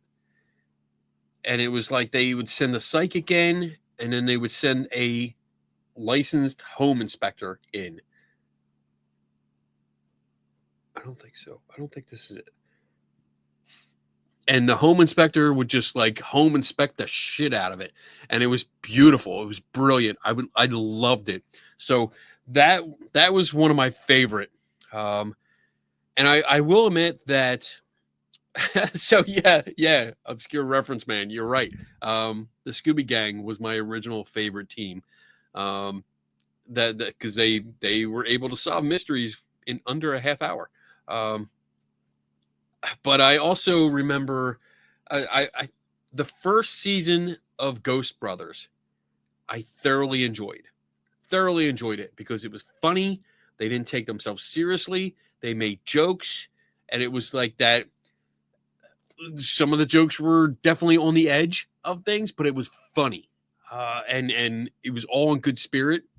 Pardon the pun. And then they went to a new network, had season 2, and they became TV ghost hunters. And I lost interest in them. I totally lost interest in them because the first episode of the second season, they went into someone's house, they used the Xbox Connect, and then they told the homeowners that they really should move. They should move because they had spirits and evil spirits in their house. And it just fucking pissed me off. And it totally flopped. Paranormal Home Inspectors. Yeah. Yeah, that was the shit, man. I love that. Explores the homes of people who feel they are being haunted. Yeah, I think it only, let's see, 2011. Yeah, so it was only one season. And I really wish it kept going because I would have watched that. I would have watched if they would have taken. Actually, no, I don't want them to take the psychic out because it was usually the psychic went in. I don't know who went in first, but the psychic went into a house. They walked through, they gave their impressions, and then the home inspector went in and gave his impressions and his findings. So I loved it because it was like the home inspector was just blowing away everything the psychic said. It was so much. I loved it. I was like, yeah, I had, beers and popcorn and watching this shit. I'm like, you go, motherfucker. Oh man, I love it. So, all right, what do we got here? What do we got? What else we got? And yes, I agree with the comment earlier. Tim is doing an excellent job behind the scenes. He always does. And I'd be lost. I would be Seg if he wasn't here. Any ghost hunting show with logic and science never lasted. There was one show with engineers, physicists, etc. lasted one season. What was that? Which show was that? That's interesting. I love that kind of stuff. I really, really enjoy that. I mean, now I'm going to go home this weekend and watch the Paranormal Home Inspector. I want to watch that again because it's like, yeah, what does that mean? That means, Seg, that if Tim wasn't here in the background helping me out because my wife's on vacation, I would be light years behind on the chat and I would never get to any of these questions. It's funny. I watch Seg's live streams and I'll make comments and comments and comments. And I'm like, I guess he's just ignoring me. But then I realized it's Seg. And a half hour to 40 minutes later, he's like, oh, Kenny's here. I'm like, what the hell, man? All right. So I need help. Yeah, I do need help. I appreciate the help that I get because the help is awesome. When you have help, you're not behind on the chat. It's pretty cool. You need a producer, Seg. You do. You need somebody that can stay in the background and do this for you. That would be awesome. That's my free advice to you. The next one's going to cost you $20.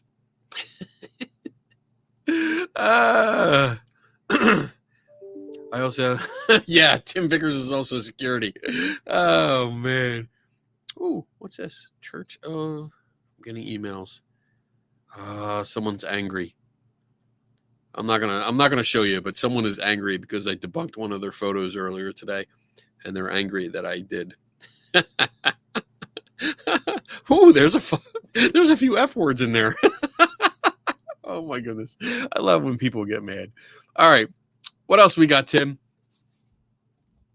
Let's see. Wayne Dawson. If you were to ask yourself a question, what question would you ask yourself?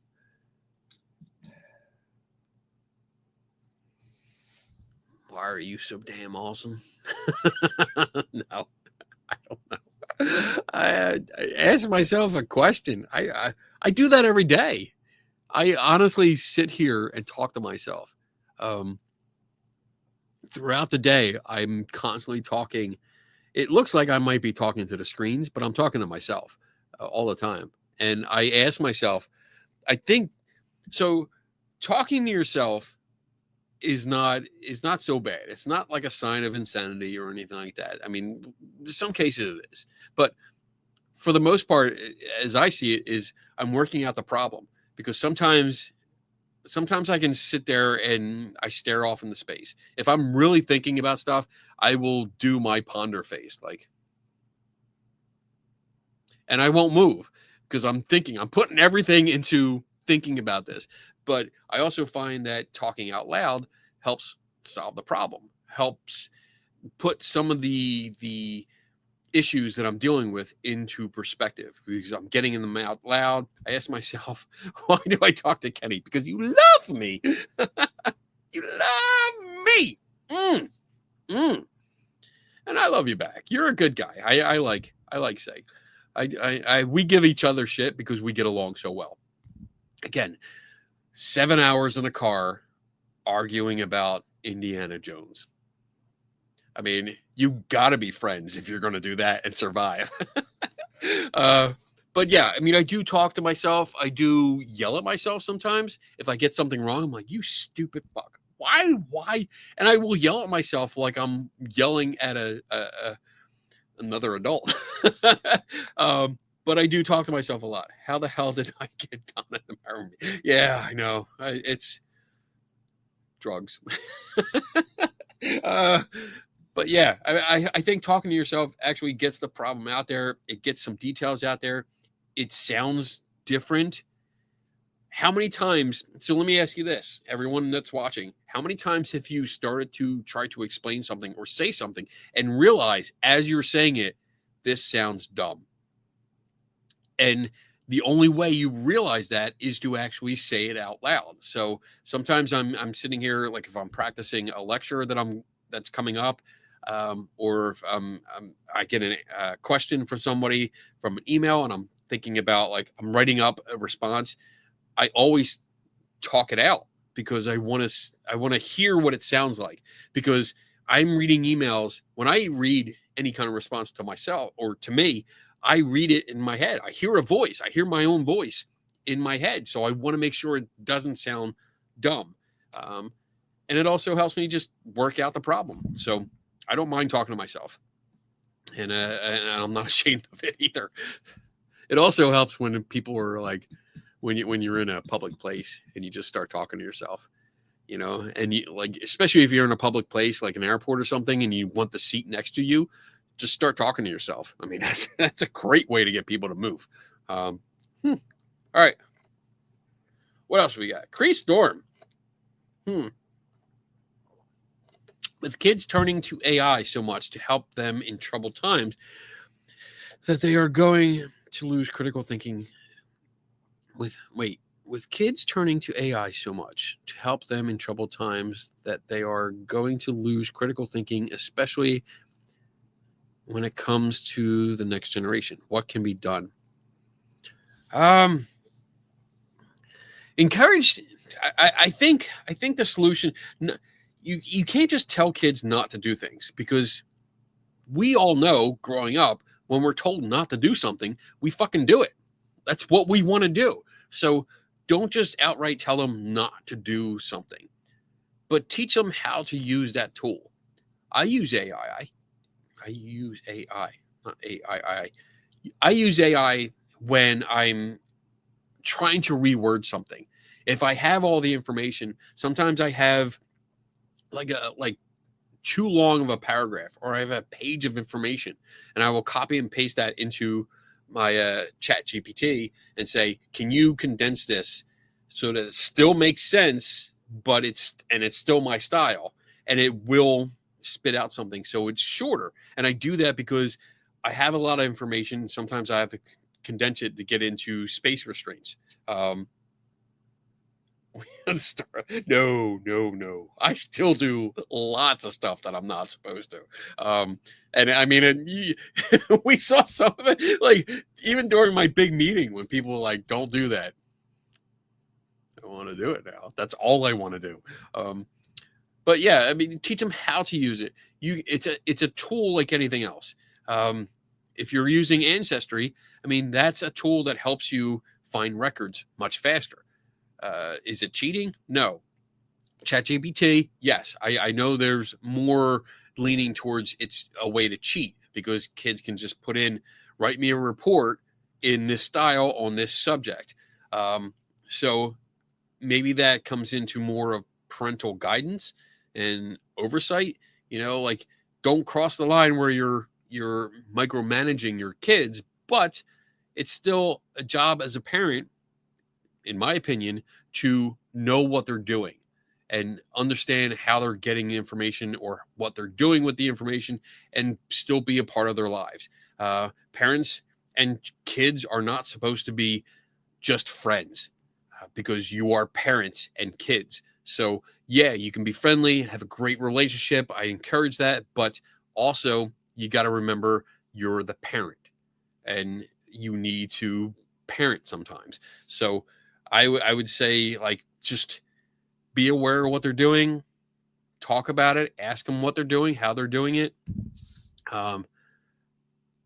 and go from there. That I'm not really qualified to give parenting advice. I mean, I only have one kid, and he turned out good. We didn't have AI though, so I'm struggling with that. But I still know how I use it, and I don't overuse it. At least I don't think I do, because I like to write my own stuff. I don't want something else, I don't want someone else or something else writing my stuff for me. But it does help summarize and help me with my work. So instead of just an editor shortening my work, I can do it beforehand. So, all right. Let's see. I'm reading the private message. We apparently have a lot of comments. Oh my God, we have 30 some questions. All right, no more questions. Let me see. I'm gonna put Donna's cutoff here. No more questions. Oh my God, I just realized that. Holy shit, Tim. So yeah, sometimes it's easier to use ChatGPT to get a condensed version of what you need, or at least find where it is.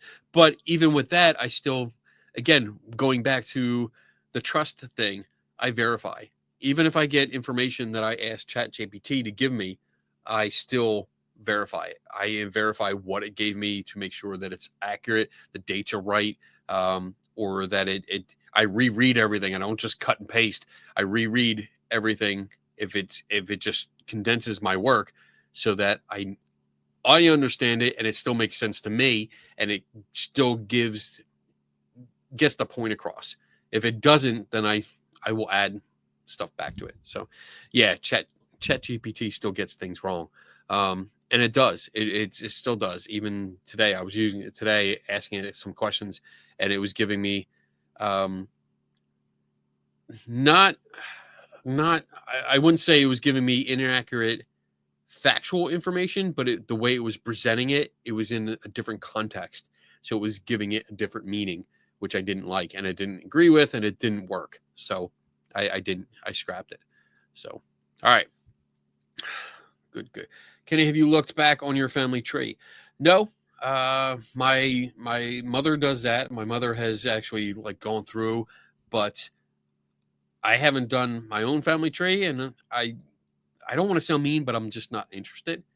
It's not something that has piqued my interest because I have so many other mysteries that I want to get through. I just haven't. I don't find a need to research my own history, so I haven't done that. But good. Oh wait, we're at 2 hours. Okay, let's take a commercial break. And Tim, are you in the background? Are you good for a while, or do you let me know in the private chat, so you don't have to go here? But we'll take a break and we'll come back and we'll do a few more questions. And if Tim's good for the rest of the night, then we'll just keep going. Let me see. Yeah, he's good to go. All right, so we're good. All right, so I'm going to do, let's see. We're going to do the Tim Vickers song, which is 2 minutes. And then we'll be back and do more questions.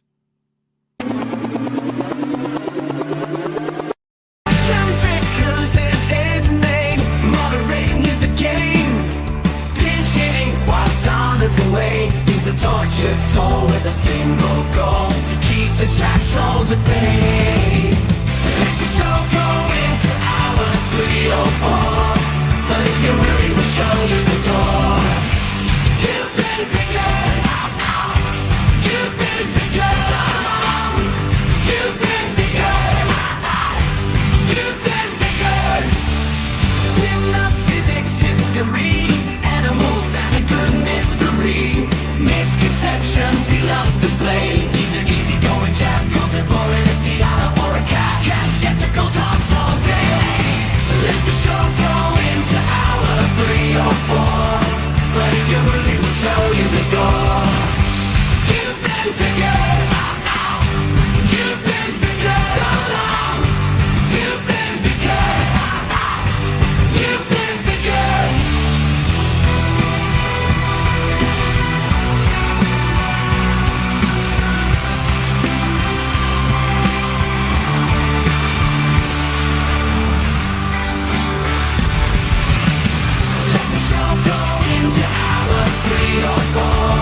But if you really will show you the door. You've been figured, you've been figured, you've been figured, you've been figured.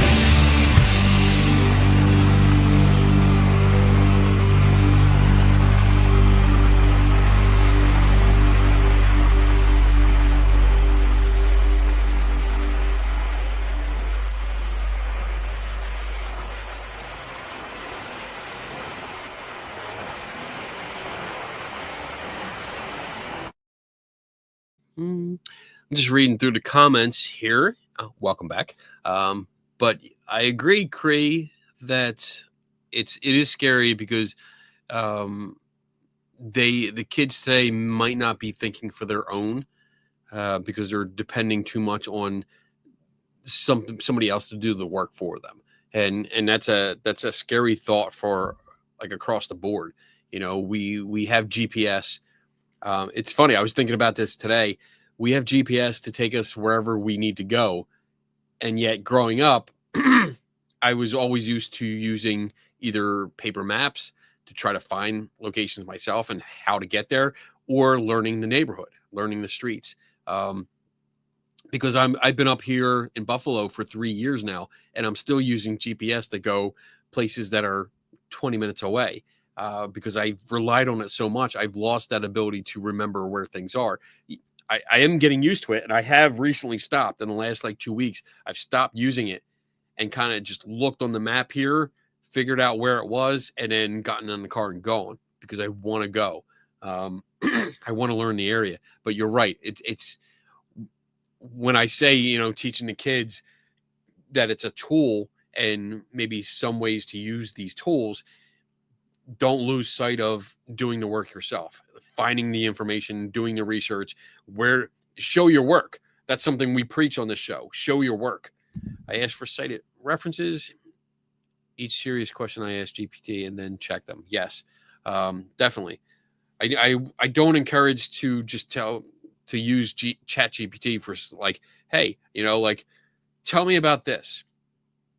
And then you get especially if you say something like, give me a full page report on this topic, and it gives everything to you and you just turn that in, because that's not doing the work. Ask for references. Where can I look? Maybe use it for that, or teach the kids how to use it to get references so that you can look up certain books, look up certain websites, talk to certain people, and do the work of the research that they need to do. So it's difficult. It's so difficult because it's hitting us so fast that it's confusing. Like, what do we do? How do we overcome it? How do we teach the next generation not to rely on everyone else to do the work for them? Because we don't want them to be lazy. That's pretty much it. All right. Let's move on, because I'm way behind. I'm segging it. Kenny, can you get cameras for peripheral vision? Peripheral. So you can get wide angle views. So you get like 360 cameras. I mean, that's as peripheral as you're going to get. As long as you have a 360, that's going to show you everywhere. And usually the two lenses on either side will overlap. And that's why you don't, it can almost doesn't erase completely, but erase where the monopod is. So usually you're holding a monopod and the 360 cameras on the end of it. And when you look at the finished video, you don't see the monopod. You see your hand out, but you don't see the I want to say rod, but I'm worried about the comments. You don't see the pole that you're holding. So you can get that. You can get fisheye lenses. So if you're talking about like just any camera that'll just see from the side, I would suggest a wide angle lens or a 360 camera. That's what I use. And that usually gives you a full range of what's in the area. Part of my investigations, when I go to a location, I put the 360 on the monopod in the middle of the room, and I walk out and I take the pictures, and I do that for every room. That way I get a full look at what's going on. So good question. Good question. All right. Joshua, have you ever investigated something interesting you had no explanation for and had to conclude it to be unexplainable? So no. In the context of this question, specifically how you worded it, no. Because you can have something that's unexplained because you don't have an explanation yet. But when you deem something to be unexplainable, that by definition means it can never be explained. So I don't use that word because I don't know. Just because I can't explain it doesn't mean it's unexplainable. Somebody might come along that knows a little bit more, or a completely different genre of education, or completely different. Oh my God, what am I looking for here? Skill set, completely different skill set than me that can instantly recognizes it. So I don't know everything, apps. I wish I did. Well, actually, I don't, because then there would be no mystery left. But so yeah, there's that problem. There has been places I've investigated, or claims that I've investigated, that I wasn't able to come up with a good conclusion. Only a speculation, where I have the information at hand, like whatever's information that we do have, I'll give you a conclusion based on that, but it's also just a tentative, like this is a conclusion based on the available information. If there's more, because there should be more, we just don't have it. But when we get that information, we can reassess and adjust our conclusion according to the new information. So yeah, I don't ever say something's unexplainable especially when we're talking about paranormal claims, because it's just a matter of experience, knowledge, approach, and perspective. So, but good question. I'm glad you're here. These are good questions that you're asking tonight. So really good. All right. What else? Carl with a K. Kenny, what would you say was your most unusual invention story? What was your most unusual invention story you've heard? I don't think I've ever been asked that. Invention story. Actually, I do have an example, a recent example. The most unusual. So I just posted this on Facebook not too long ago, where somebody, I think, was it Vance? I think Vance, our building manager, sent me a link, and it was to let me see, hold on. I know I have, oh, there it is. So I'm going to bring it up. I'm going to show you guys real quick because it was funny. It made me laugh. And then want to buy it, and then made me depressed when I know I couldn't afford it. So this is the alien abduction alert device. Just invented. Gravity magnetism gyroscopic. It logs. So that's the device. It's $250. It's not very big. It looks like it's only about 4 inches long.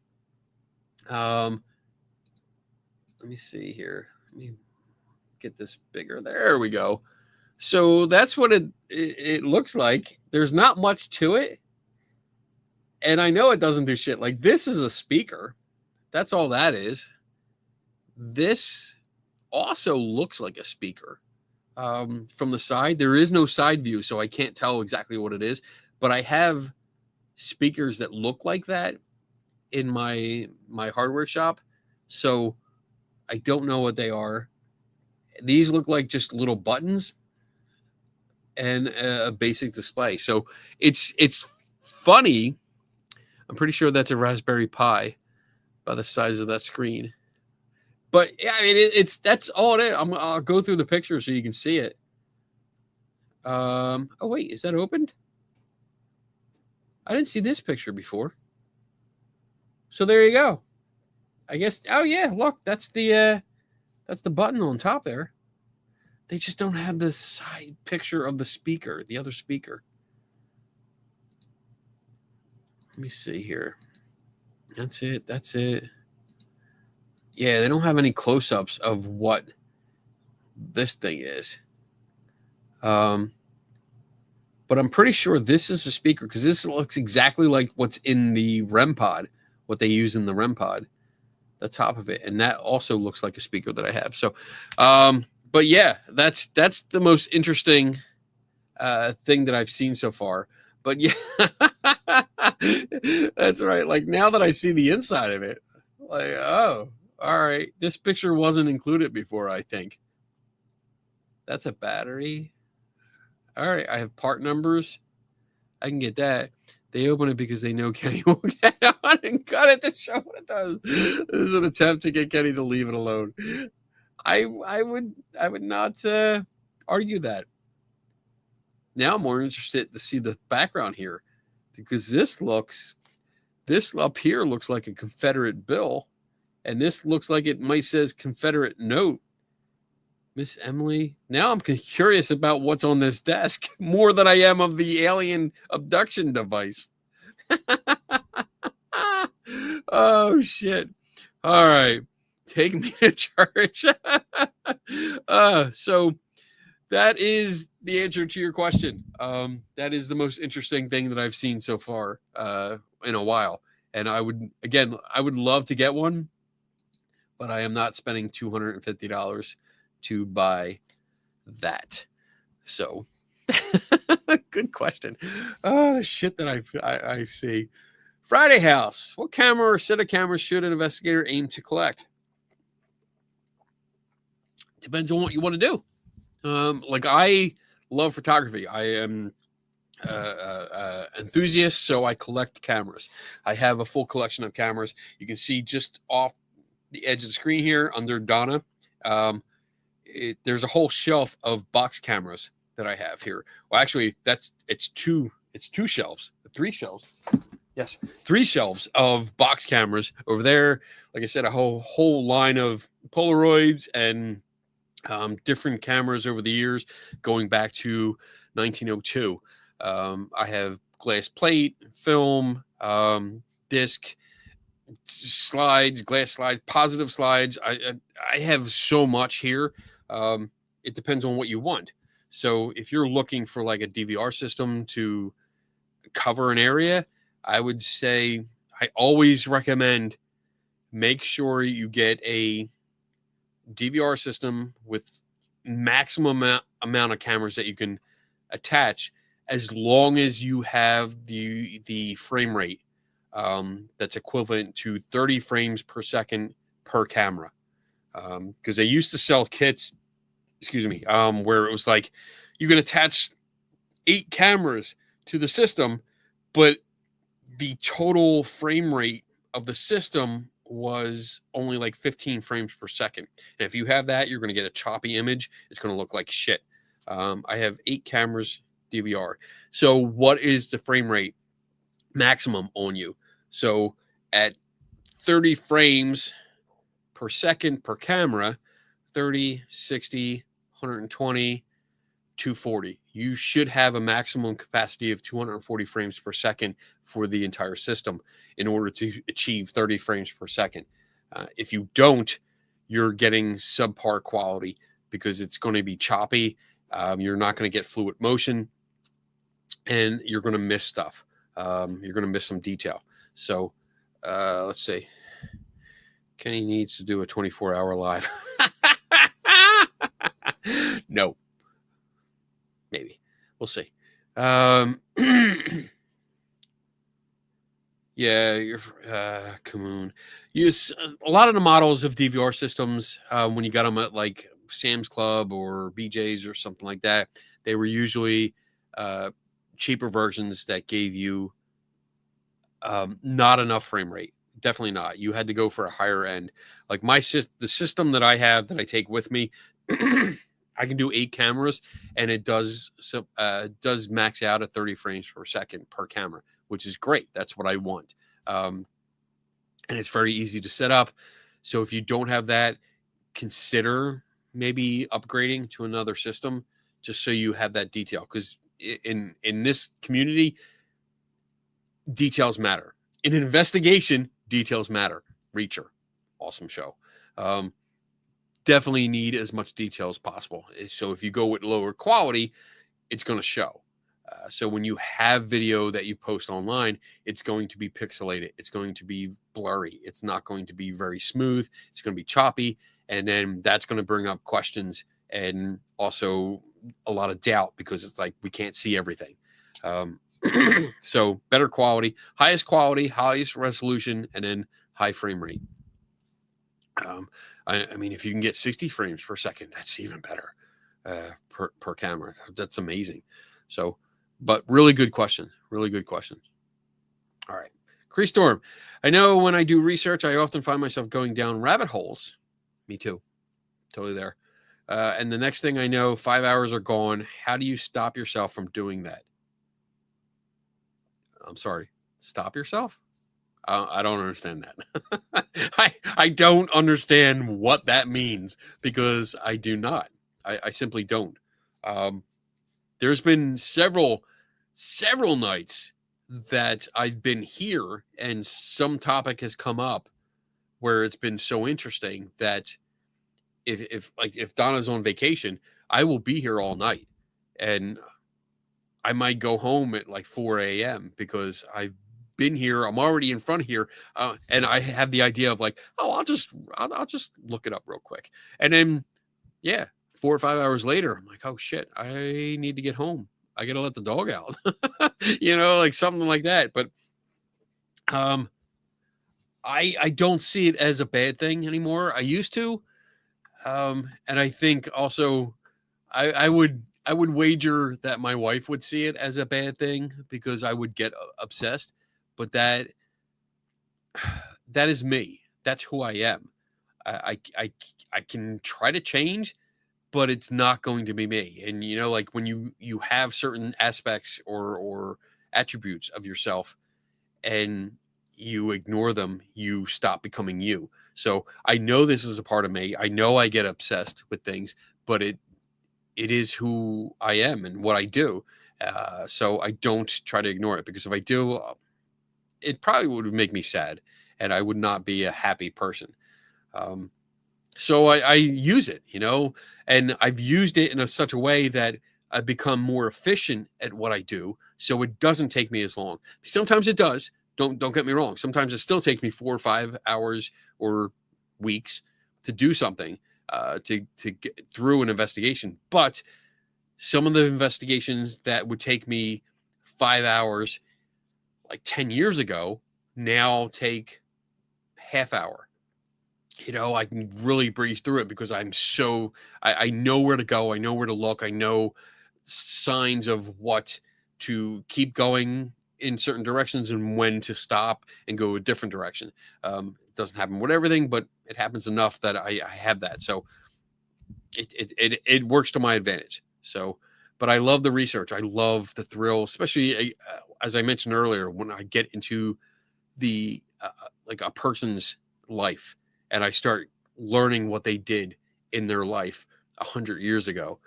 I find it fascinating, and I live through their life, through their eyes, and through what they did. Yeah. You. He gives me so many rabbit holes to go down. And sometimes, like last week or so, because this big project that we've been working on, I've been yelling at him, like, stop giving me things to do. You're giving me ideas and I want to do them like right now. And I can't because I have all this other work. So, hi, Kenny. Oh, that's me. Hi, Kaza. Good to see you. It's okay. We're unsupervised tonight, so we might be going for a while. And we still have 24 questions to go. So it's good to see you. All right. Let's go. Tasha, have you used any body language analysis in any of your investigations or debunks? I try not to looking up on YouTube the behavioral panel. Ooh, they're good.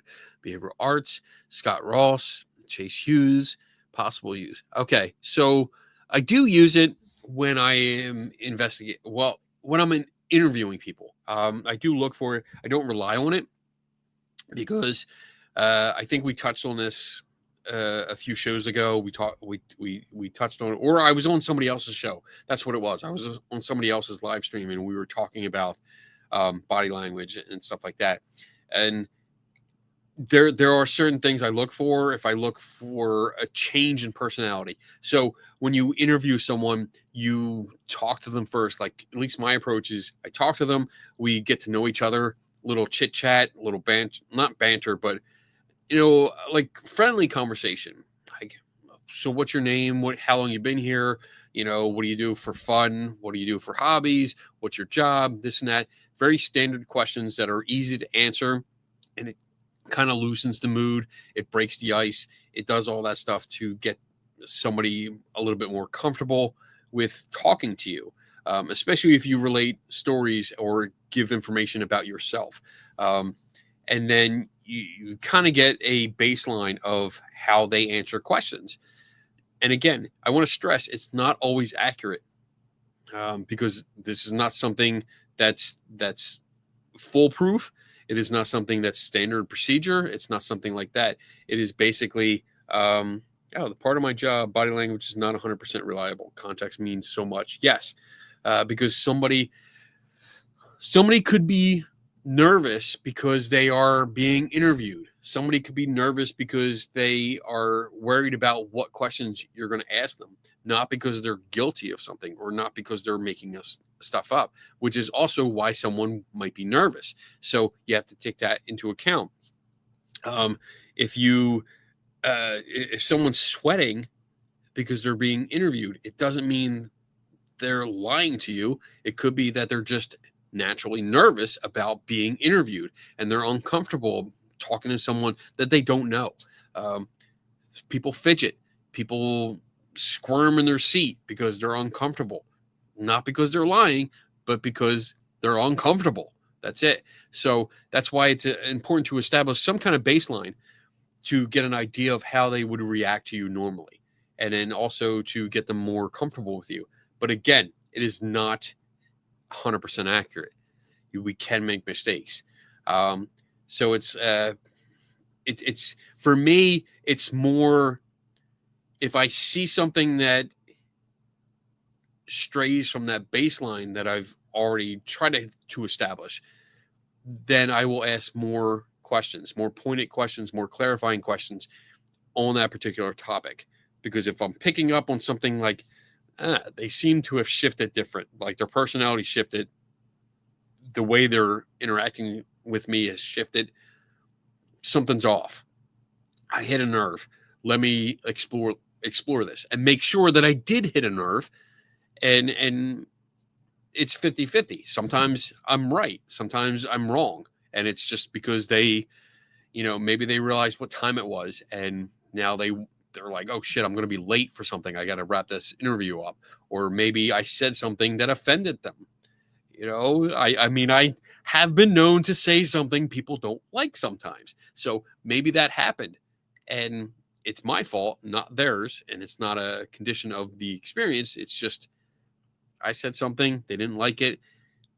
They shut down and that's it. So this is all something we got to take into account and realize it's not accurate. But it is a tool. And like every other tool, sometimes it doesn't work. That's all. But good question. I like that. Carl, Kenny, do you have an 80s video camera? And how heavy is it? I do. Let me show you. Because I've used it. I've used them several times. Because, let me see. I have that one. And I have this one. Oh, shit. That's connected. There we go. So I have these. I believe these are from the 80s. So I have that one. I have this one. And I have 4 others up there. Big suckers. So yeah, these are the big suckers that you would do that with. I could hold it like this, but I usually held it like this. Like that. There we go. So there. And this one. Oh, this is the big one too. There you go. I used these. Was it this one? I think it was this one. This one is probably, it's not too bad. The other one's heavier. This one, holding it like this, yes, you're going to get tired quick. I want to put it on my shoulder because it's heavy enough that I'm like, this is going to sink. This is going to sink. But I think I used this one when I did the Ed and Lorraine, the Snedeker house with the kitchen table and chairs that moved on their own. I used this one because it was, let's see, June 1987. So I don't know if that's going to focus, but let's see, come on, you can do it.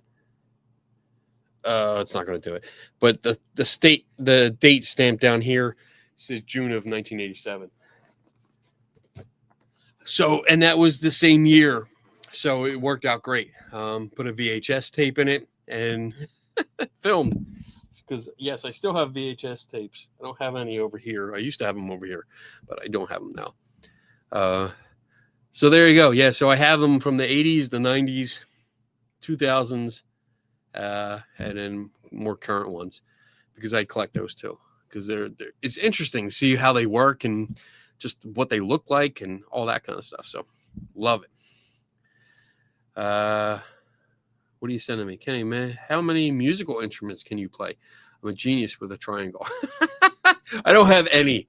I I mean, I can play the shit out of air drums, but I do not have any skill with musical instruments. None at all. I don't. Air drums, air guitar, yeah. I can do a lightsaber, but no, I don't. I can't play for shit.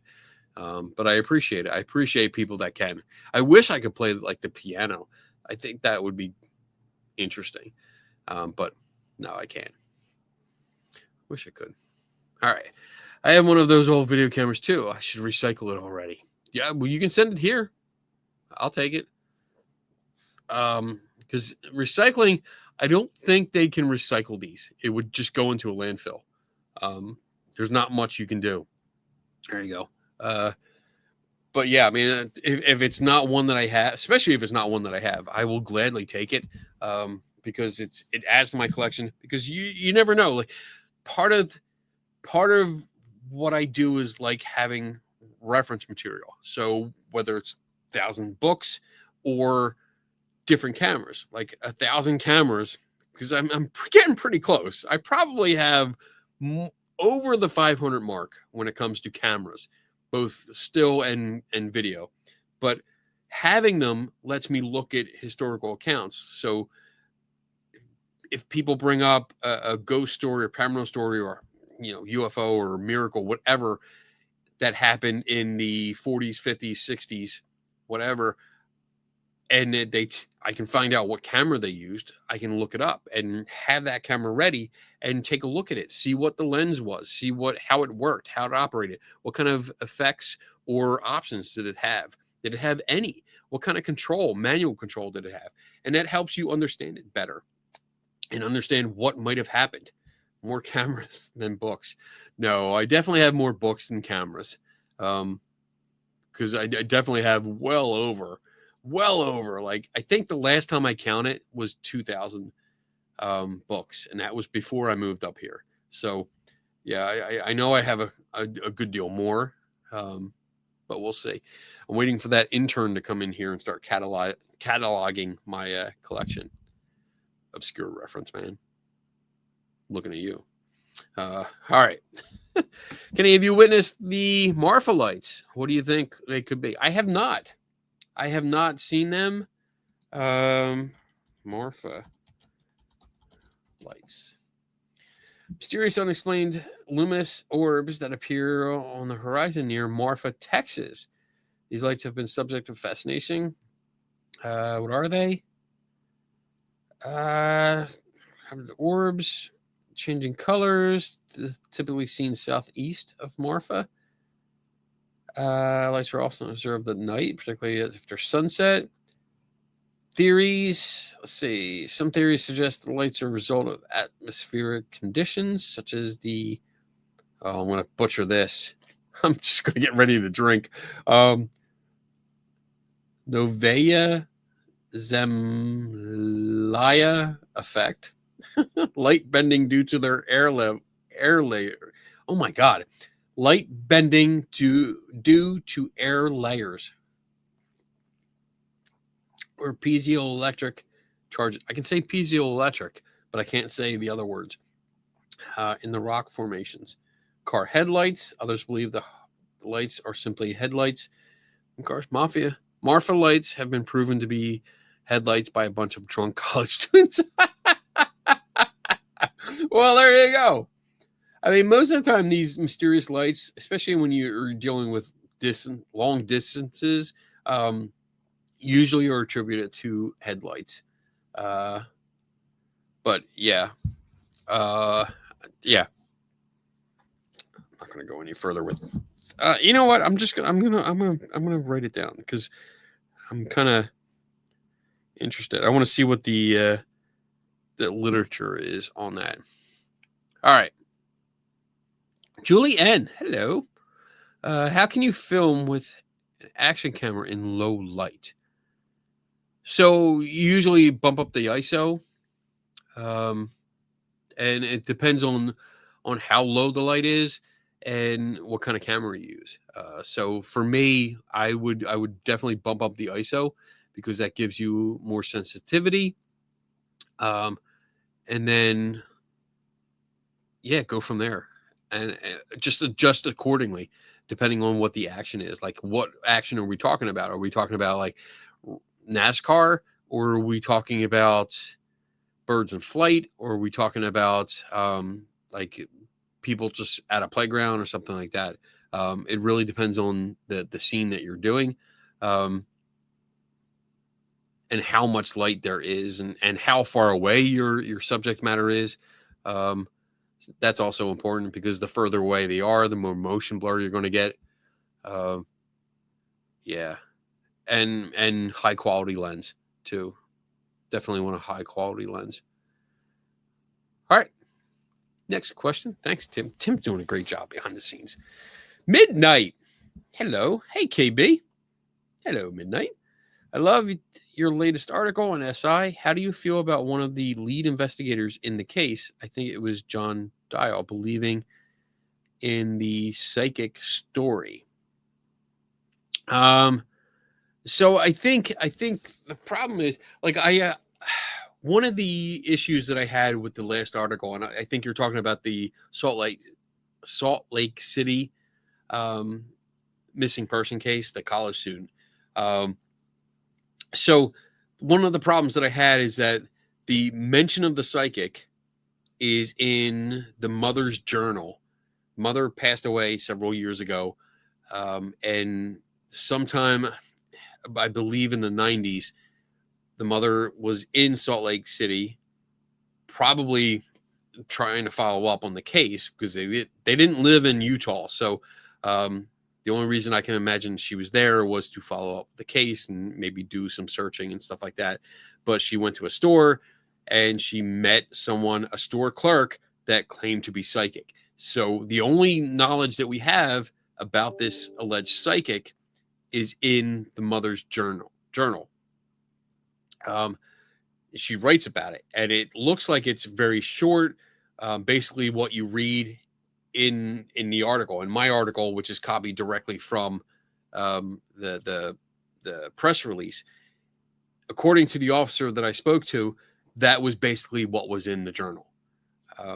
I tried to get a copy of the journal page, because I did talk to one of the officers, the officer in charge, and when I asked her if I could get a copy of that just to see what was written about it, she thought it would be no problem, but I had to put a formal request in. When I did that, I was denied. And then the second time I was denied too. So, and I get it, because it's still an open case. So I'm not going to argue that. I tried, but I'm not going to argue with it, because it's still an open case. So there's not much to go on. And if one of the investigators still believes, or even just believes in that idea, it's disappointing, because we literally, when we break it down, all we have is a very short journal entry speaking of an unnamed person that we can't verify who it is, where it is, what this person is, that claimed to be psychic. So we can't even verify who the person is, if they were psychic or not, which, yes, I'm going to lean towards not, but we can't confirm anything. There's no information on this person whatsoever. It is a character at this point, character in a story. So to have an officer believe that that might be true is disappointing, because the lack of evidence supporting any of that part of the story is laughable, and that severely damages my trust in that particular person.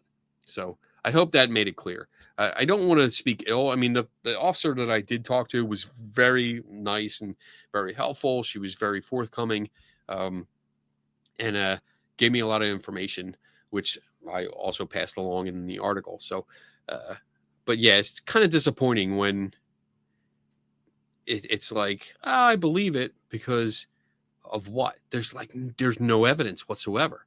There's no reason to believe that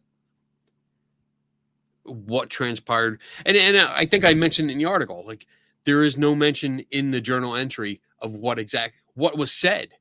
There was nothing. Like, we find often with these cases where someone goes to a psychic or talks to a psychic that the client per se provides a lot of information. And we also have the background that this missing person had been in the news. There was newspaper articles written about him revealing all the information that the police had at the time, and also personal information. So there was nothing secret revealed by the character of the psychic. There was nothing secret or unknown or anything like that revealed by it. It was just repeated information. So yeah, it's disappointing. All right, Chris Williams. Oh, looks like you're bailing. It's okay. I know it's late. Get some rest. Watch the rest on the rewatch. When should we try to establish the equivalent of the Center for Inquiry in every country? I don't think Oz has one. Yeah, go ahead. Damn right, do it. Bring it up. Get establish a group. I mean, we do a lot of chapters here. We do a lot of affiliate groups here.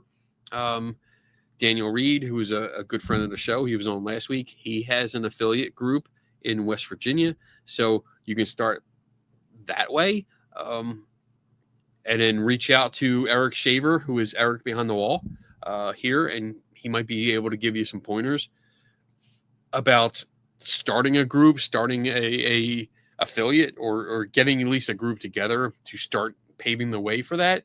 But yeah, I think organizations like this, and especially chapters around the world, are important because we're helping spread critical thinking and awareness of certain subjects and skepticism. And hey, like, we need to think better. We need to understand what's going on. It's not just memorizing facts.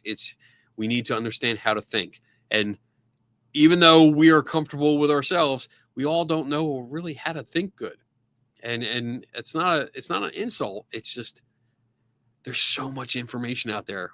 It's easy to be led astray. So if we can get organized and get more understanding out there, I'm totally down for that. Great idea. I don't think we have one here in Australia. So in Australia, you have the Richard Saunders is part of the Australian Skeptics. Let me see. I can give you some information about that, because Richard Saunders is my counterpart in Australia. Let's see. Richard Saunders, Australian Skeptics. So yeah, I'm looking up information. Let's see. Life membership of the Australian Skeptics. Yeah. Is a loose confederation of like-minded organizations across Australia that began in 1980. They investigate paranormal and pseudoscientific claims using scientific methodologies. So this the Wikipedia article, but I will. I'm feeling good. Let's see. I put the link in the chat so you can check it out and reach out to them. Maybe you can start with them. Start joining them and getting some tips and learning what they do, and then branch off and become an independent organization. That'd be great. And if I can help, I will. But again, the best thing to do is to contact Eric Behind the Wall, because he can help you a lot more with that, with the outreach. So awesome. Good. What are we at? We're 10:48. We're almost in the hour 4. Cat Mac. There is a kid whine crying outside. Wait, there's a kid whine crying outside my window for no good reason. Is it wrong to want to drop kick down the block? Ethically, yes. When it comes to society, yes. That's all I'm going to say. That's all I'm going to say in public.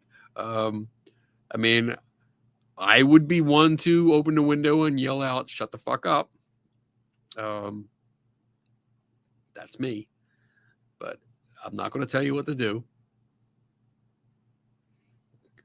Follow your heart. Tim figures what to do and to do. Our dude over the yes, I know. Oh, I wanted to say real quick, because I totally forgot. Entity 7 Paranormal, it was a while back now. Gave $2. Thank you. And he also said lame bitch. I'm going to put these up real quick because I totally missed them. I don't know how I missed them. I missed that. And I also missed Mary Jane Juice, member for 3 months. So awesome. Thank you so much. I appreciate that. Sorry, Tim. I just want to, I forgot. I looked on the break and saw them and I was like, oh shit, I totally missed them because I was talking too much and did not see them pop up in the live chat. So I wanted to say that. All right. What else we got? Carl, Kenny, what has been your longest investigation? Ooh, what's been the longest? I think, well, I can tell you the one that's finished. So the longest investigation that I remember doing was the Conjuring House one. And that was because I was doing it while working for another company, and it was several months because I was following leads and getting little details and then little hints or clues to something else. And I wanted to make sure I had all the information possible. I wanted this to be a very detailed breakdown of the history that the Conjuring House was promoting and how I had all the documentation. And I think that's what part of it was. I took a trip up there. I met Norma, who was the previous owner of the house before all the wacky woo-woo shit went on with ghost hunters and stuff. I also met Kent Spotswood, which was a historian. He was a historian. He passed away several months after I met him. But it was great to actually meet him. Really nice guy, super nice guy, very knowledgeable in the area. And I was able to go through archives. We trekked through private property with permission to visit old private cemeteries that were people that lived in the Arnold house. So it was really good, but it took me several months to gather all that information to make sure I had all the right documentation before I published. Some of the places, like one that I'm working on, and I want to put a disclaimer out there, is that this is not linear. So it's not like I'm starting it and then not doing anything else except working on this particular investigation until it's finished. That's not how I work. I can't work like that because there's just too many things. There's too many times where you submit requests or like a Freedom of Information Act request or something like that, and it takes a long time. Rose Mackenberg, when I sent away for her death certificate, a copy of her death certificate, it took, I think, 2 years to get that. So you can say, like, that was probably a 2.5 year investigation, and that's still not done. So it's actually more. I think we're going on like 5 or 6 years now. So it really depends on what I'm doing and what time I spend on it. So I might start one, like there's a museum that I had started investigating over a year ago, did some work, realized I needed more. So I had to wait for a while before I could go back down and visit the museum again and then get more information. And then other things came up. So that was put on the back burner again. So it really all depends. There's no linear fashion to this. It's what I can work on at this time. And I get to it. And then I look over at the whiteboard, which you see part of right here. I look over what's next. Like, I'm on hold. What do I go to next? And I go to the next thing. So sorry if that's a confusing question, but haunted item test or hidden object challenge. Oh yeah, we did that. We did the haunted item, the hidden. What do we call it? The hidden object challenge at the the White Hill Mansion. We did that, and that was years. Yeah, we hid an object in the White Hill Mansion in New Jersey, and the rules were simple. It was like there was a $500 cash prize if you could determine what the object was that we hid in there, and you had to determine it by doing an EVP session because it was known and promoted as having intelligent responses from spirits. So we planted an object in there, walked through the entire place, told the ghosts what the object was, what it was called, where we were going to put it in there, said, here it is. And then if anyone comes asking, tell them where it is, tell them how to get to this object.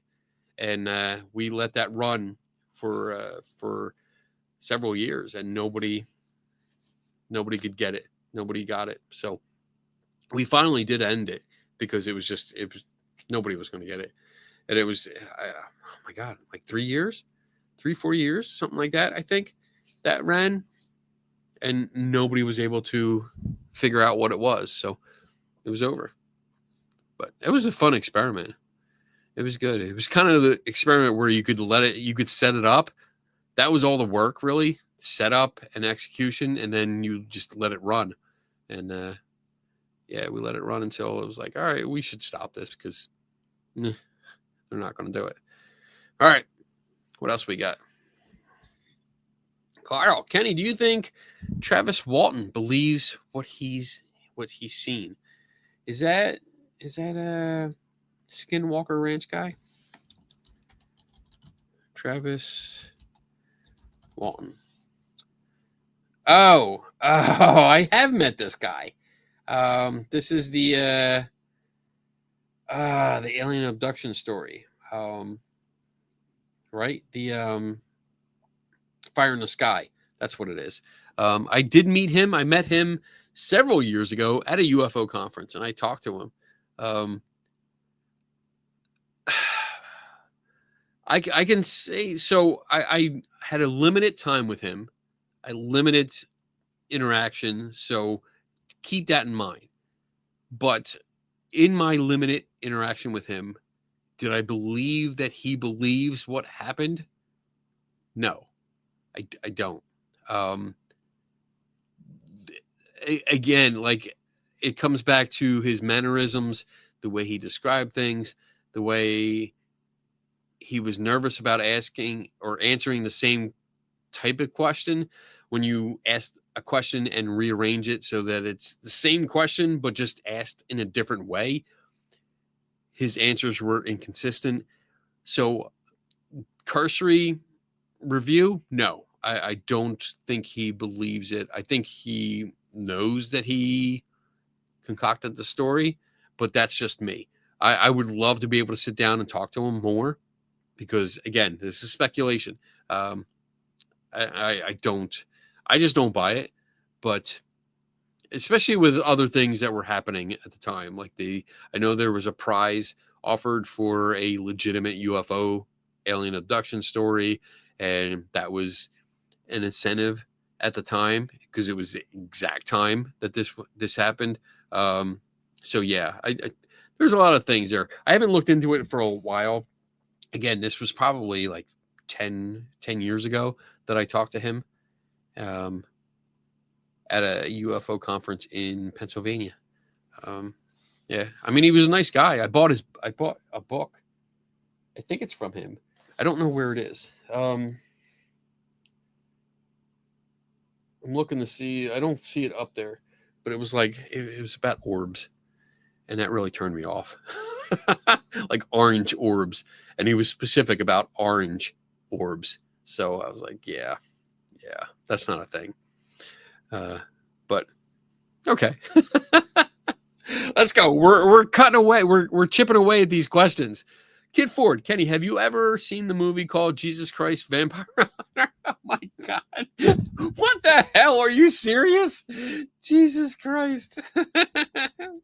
Jesus Christ. Vampire Hunter. A 2001 film. Oh my God. That's funny. Oh my God. Let me see what this is. Let me see. There's really a fucking movie like this. Oh shit. Jesus returns to Earth to judge humanity, but first he must team up with a Mexican fighter to combat vampires who walk during the day. Well, you know it's bullshit. Vampires don't walk during the day. And the cutscene, the trailer that I'm looking at, they're like on a rooftop. Oh, this is classic. This is classic B movie. Oh, this is so bad. Just the trailer is so bad. I'm gonna watch it. I am so gonna watch this movie. Oh, I can't wait. Oh, Jesus gets a haircut. He got a makeover. And I'm watching him fight a guy with an afro. Oh my goodness. All right. Everyone. Yeah. Tim. Yeah. Definitely. I think this would be a 3TS movie night. This looks so bad. Oh, I don't want to get copyright shit for replaying it, but that's awesome. All right, thanks for doing that. Blade is a daywalker. Blade is different. Blade's a hybrid, so that's okay. And he's badass. Jesus, and there's only one Blade. Jesus Christ, vampire. I'm going to be watching this tonight. I'm going to be looking it up on YouTube. All right. Let's see. Joshua, what's the best way to break people out of buying into mysticism and falsehoods? I think a good approach with this is to have conversations with them. Don't just tell them things are fake. Don't just tell them things don't work, because, again, it goes back to, like most of us guys that act like children. You tell us not to do something, we want to do it. And we want to do it even more because you told us not to do it. So have a conversation about it. Like, ask why they're using it. Why do they think it works? What's the reasoning? Have they tested it? Have they tested it outside of a haunted location? Or away from anything that's mystical or metaphysical or something like that. Ask them questions about that. And ask if you can test it. Like, if they claim that something happens with it, if it has some kind of power to do something, can we test it? Let's set up an experiment and set up rules and controls and all this and see if it actually does what they claim it does.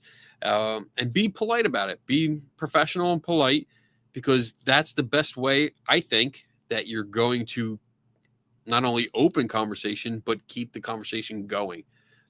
Because if you come out both barrels blasting, they're not going to want to talk to you or work with you. So, I think that's the best way. Just talk to them, ask them, and then see where that leads. Hour 4. Play Tim's song again. Oh, we are. So we're going to take a break. That's good, because I got to pee. Let me see. We could play Donna's song. We played Tim's song. Let's play Donna's song. Let's play Tim. Yeah, because Donna's song is 30 seconds longer.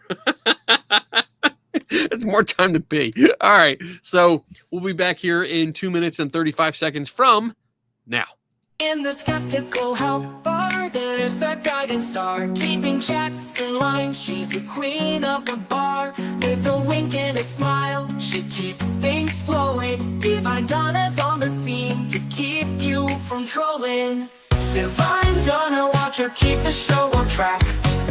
Moderates with flair, she's got your back. With her love, Kenny Biddle every Friday night. In the skeptical help bar, she's a delight. Start your questions with a capital Q, so Donna can pose them for you.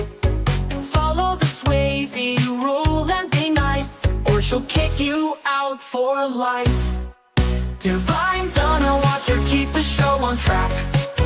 Moderates with flair, she's got your back. With her love, Kenny Biddle every Friday night. In the skeptical help bar, she's a delight. Rarely says a word, unlike her hubby. Doesn't let the show run into hour 3. She may be quiet, but she reads all the chats. So say hi or thanks, she deserves that. Divine, Donna, watch her keep the show on track. Moderates with flair, she's got your back. With her love, Candy Biddle every Friday night. In the Skeptical Health Bar, she's a delight.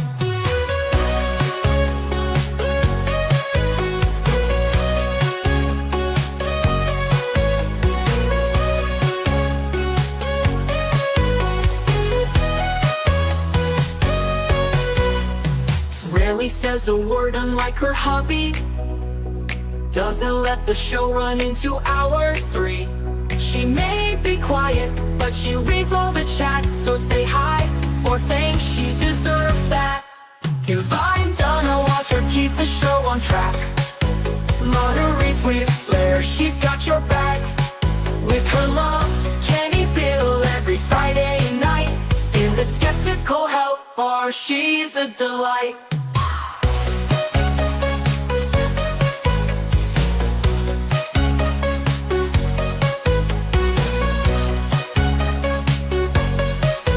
In the Skeptical Health Bar, she's a delight. In the Skeptical Health Bar, she's a delight. It's a good song, too. It's a catchy tone. I love these songs. All right. So, let's see. I'm ranked 126. New record. You're moving up, Tasha.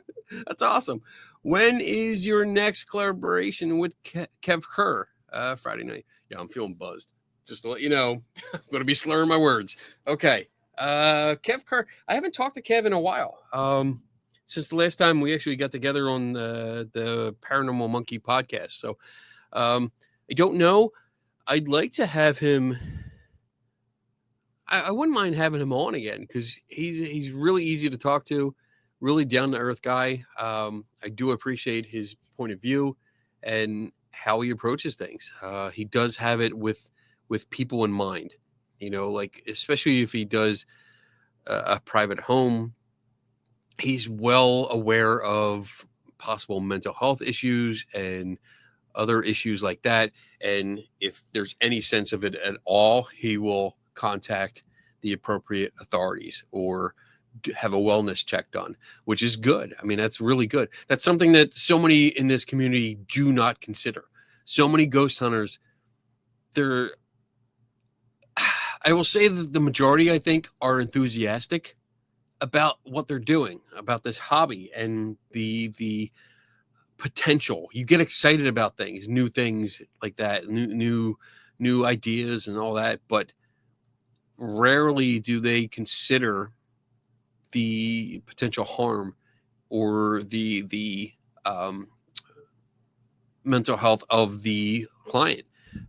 Not just if there's mental health issues, but causing problems with anxiety and stress and fear. There's not that the variable is not considered when most people schedule their ghost hunt, because I think amateur ghost hunters are looking more for what's the next thing that we can post on our social media. What's the next live stream that we can do from a location?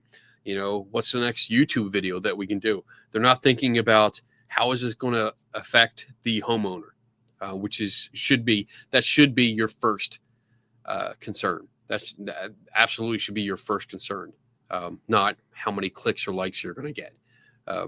So, yeah. All right. No, Malachi, do not give me difficult words to say. I'm already trying to focus on what I'm saying. And I got interested in your email that you sent me. I started to read it. I'm like, oh, the show's going to come back on. I can't read it all. But he already started looking at the alien abduction device and started breaking down what the components are and giving me links to it. We're going to build one. I'm so happy. I have not emptied the oversized. There's still a little bit left. We're almost done, though. We're getting down to the bottom. All right. Hey, Dr. Jim. I see Dr. Jim in the house. Cree Storm. Did you ever get a chance to read the Canadian haunting books? I sent you for your birthday. Curious as to what I have not read them yet, to be honest. I haven't, unfortunately. So here's my dilemma. My job requires so much reading that I rarely have time to read things that aren't associated with my job. But they will be coming up because I have them. They're back here. I do have them. I want to go through them, at least page through them and see what they talk about, what sites they talk about or cover, because I want to start getting into Canada. I want to start exploring Canada, and I think once I do that, is it raining? Kind of sounds like it was raining. But I want to get into. Did he call me an amateur? You better not, Tim. But yeah, I want to get into Canada and start exploring more. Why I still can. Who knows if they're going to cut us off. Yeah, so I have them, and I do cherish them because they are, well, one, they're a gift from you, so I appreciate that. But two, they are definitely a reference, and it's going to come up. I know it's going to come up because I do have several things on my list of locations in Canada that I do want to investigate, and I know it's going to come up, and I'm going to reference some books. So I just haven't read them yet. Sorry about that. Good. All right, next question. Let's see. When does the Patrick Swayze rule allow for parody? I mean, I love a good parody. It's just, so basically the Patrick Swayze rule comes down to just don't be a dick. That's what it is. Like, if you're saying something as a joke, like I'm sure you saw some comments from Seg earlier, like we go back and forth, and if he says something towards me, I know he's joking around, which is cool. And if as long as people understand that you're joking around and they're not taking you seriously, then by all means, parody away. I definitely promote parodies. I mean, I love parody, so have fun with it. Just as long as you make sure people understand, that's all. It's more for when we see a discussion going on and it gets heated and people start going, well, you're not being serious because you're just a fucking asshole or something, when it really gets deep into the crap, the name calling and stuff like that, then I won't tolerate that. This is a place where we discuss things. Wheaton's Law. Wheaton's, what is that? What is Wheaton's Law? Now I gotta one. This is why shows take so long. Wheaton's Law. Actually, I almost say don't be a dick. It was originally used in the context of sportsmanship in online gaming. Oh, okay. That's yeah, good. I like that. So we follow the Patrick Swayze rule, which is be nice until it's time to not be nice. And usually I say, like everyone else, be nice. And when it's time to not be nice, let me do it.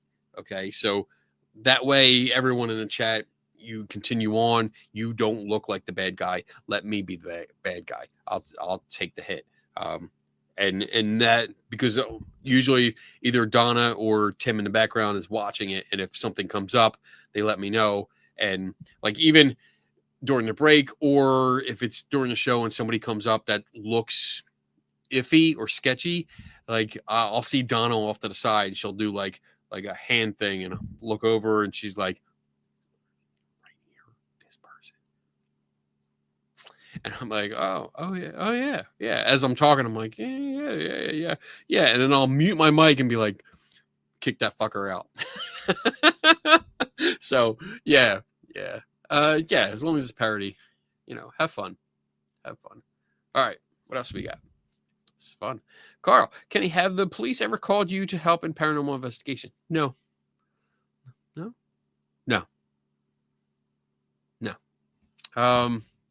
Because the police don't do paranormal investigation. That's basically what it comes down to. Like you can have a group of ghost hunters that are police officers during the day, but the police don't generally investigate alleged paranormal claims. Yeah, we see that in the movies and stuff. Like, we've definitely seen it as part of the Enfield case. But in general, that doesn't happen. So I have never been called by the police. That would be cool. I mean, because the first thing I would do would be like, why are you calling me? Oh, you have the police. I mean, that's happened. I've had the police show up where I was at, but when that was back when I was ghost hunting. So, and I probably shouldn't have been there. So, no, I was okay. Because some cemeteries you're not supposed to be on after dark, but this one was open, so I was okay. But the neighbors called because we were flashing the cameras and stuff, so they called. Not a big deal. But yeah, if they did call me, yeah, I think my first reaction would be like, shit, what did I do? What have I done that would warrant this? Warrant a warrant. But yeah, if they did call, that would be cool. I'd love to be able to help them out. But I don't see that happening. In my experience, most detectives are good at what they do. And they do a good job with the information that's provided. So, good question. Kenny, how many crystal skulls have you seen? In real life? None. I do have, well, I have several here, but it's the vodka kind. I have several up on the, I have like block windows up top here. So I have one there. I have one up in front of me. So that's a clear one over there. I have a rainbow, like colored one. It's like, it turns different colors in the sun. So it's really cool over there. I have one that Ben Radford sent me over here. I have a puzzle, 3D puzzle, crystal skull on the shelf over there. So I don't have any real ones. I've never seen one of the quote unquote real ones, but even the real ones are not real ones. They are just skull shaped crystals that were done with modern tools. None have been shown to be ancient artifacts. All the ones that are famous that were done with modern day tools. So I haven't really bothered with that. That's actually one mystery. I mean, I did look it up yesterday or this morning because part of the project that I've been working on, that was one of our subtopics. And I did look it up because I wanted to see if, like, how much would one be, to get one here, like an example, a prop one. And they were still like $200. So it might be something to do later, but I'm not doing it now. So, all right. Kenny, other than looking into claims of the paranormal, are you a fan of horror in general? Movies, music, media, etc. From Aneurysm. Nice name. I like the profile picture too. You're a wizard. So I do watch horror movies, more of a distraction. I'm not I don't seek out horror movies, and like it's not something that'll get me to go to the theater. It is more I put it on at night for distraction while I'm working on my laptop at like the dining room table, something like that. And because unfortunately I find a lot of horror movies, especially many of the modern day horror movies, are very predictable and they depend way too much on jump scares. And the jump scares have been cliche. They're very predictable. So it's not scary. It's not a jump scare anymore because it's coming. So I don't really, it's just distraction. I try to get into the story a little bit more and ignore the horror part of it, like, if you will, like the jump scare part of it. I don't really pay attention to it. I look more for the story. And then, unless it's not interesting, and then it's just background noise. I don't know why I pick horror movies. Maybe because I'm not so interested that if I miss parts of it, it's not a big deal to me. So maybe that's probably the reason. But good question. Tim Vickers, the older you get, the more predictable horror movies get. Yeah, I know. You start rooting for the demon, you know, like, oh, these damn kids, they're so loud. Just take them all out. R&B, what type of microphone recorder would you recommend for capturing EVP, and have ever recorded anything that you thought might be a spirit? So I'll answer the second part first. No, I have not. Over the years, after analyzing a lot of stuff, I've realized that there's a lot of friction noise. So from people either holding the recorder in their hand and moving their fingers across the body of the recorder, they cause a lot of noise. There's also a lot of ambient noise. There's friction noise from your clothing, from your breathing, from people talking under their breath, not realizing they're actually talking. There's noises coming from furniture when people sit down or move or fidget or squirm around when they get up, when they bump into tables or walls or anything. There's lots of noise going on. We really don't realize how noisy an environment is until we stop and listen, until we stop and take some time to actually listen to everything going on.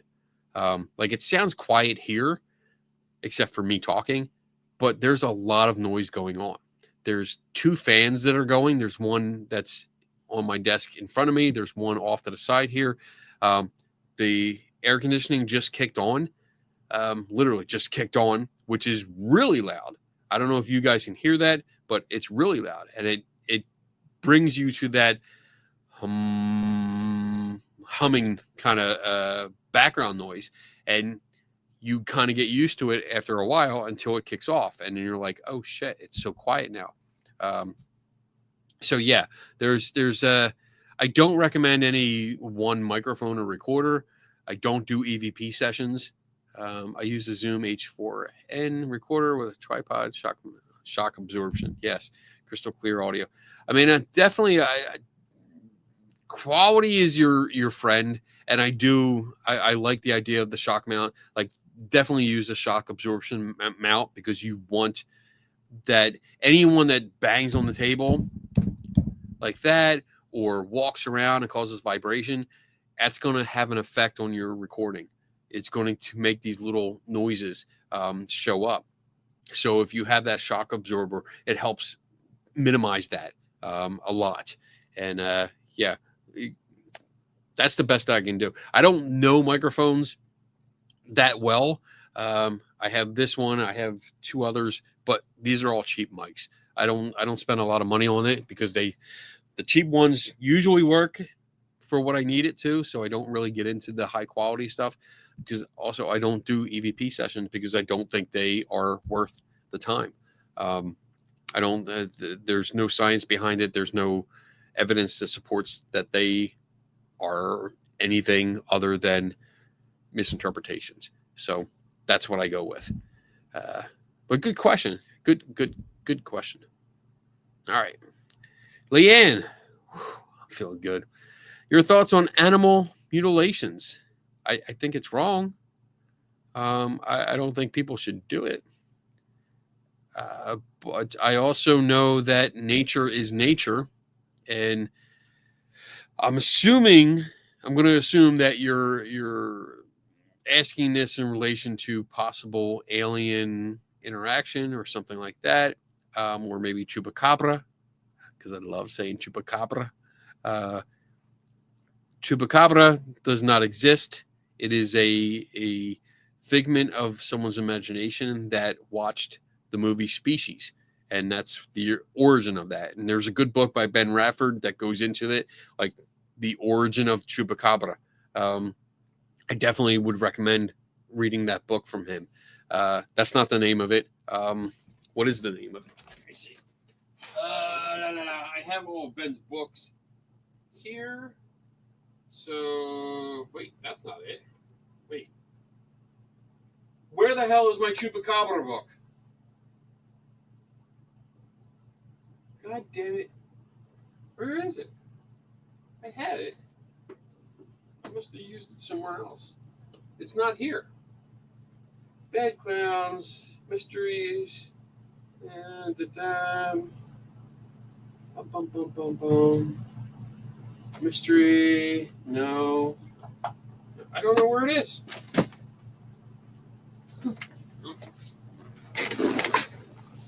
Now I'm going to have to look for it. I don't know where it is, but look up Ben Radford. He's got a book about the Chupacabra. That's a good one. When it comes to like alien interventions like that, tracking the Chupacabra. Thank you. Shauna, hey, good to see you. So yeah, I definitely recommend that book. It's got all the information. It's years of research piled into that. Really good and detailed, and highly recommend it. But when it comes to aliens and stuff like that, I don't think aliens are doing it. There's no evidence that aliens are doing it. So not even Chupacabra books. Yes, they do. I just can't find it. I know I have it. I've used it. I've read it. So I know I have it, but I just don't know where it is right now. But yeah, alien mutilation things. No, when you really dig into it and understand what's going on from animal experts, you realize that it's natural causes. It's wildlife getting to it. It's natural decomposition. And then it's just natural death and natural consequences of death. It's not anything that has to do with aliens or, like mythological cryptids or something like that. Okay, next question. We're getting there. Oh, wait, we're down. We're really down. We're in the like home stretch here. Kenny, if Trump showed you a real alien, asked you to sign an NDA, would you? I would take that opportunity to punch him in the neck, and then come what may. So that's all I'm going to say about that. I do not like that person at all. So moving on. I'm going to move on from this question, please, Tim. Thank you.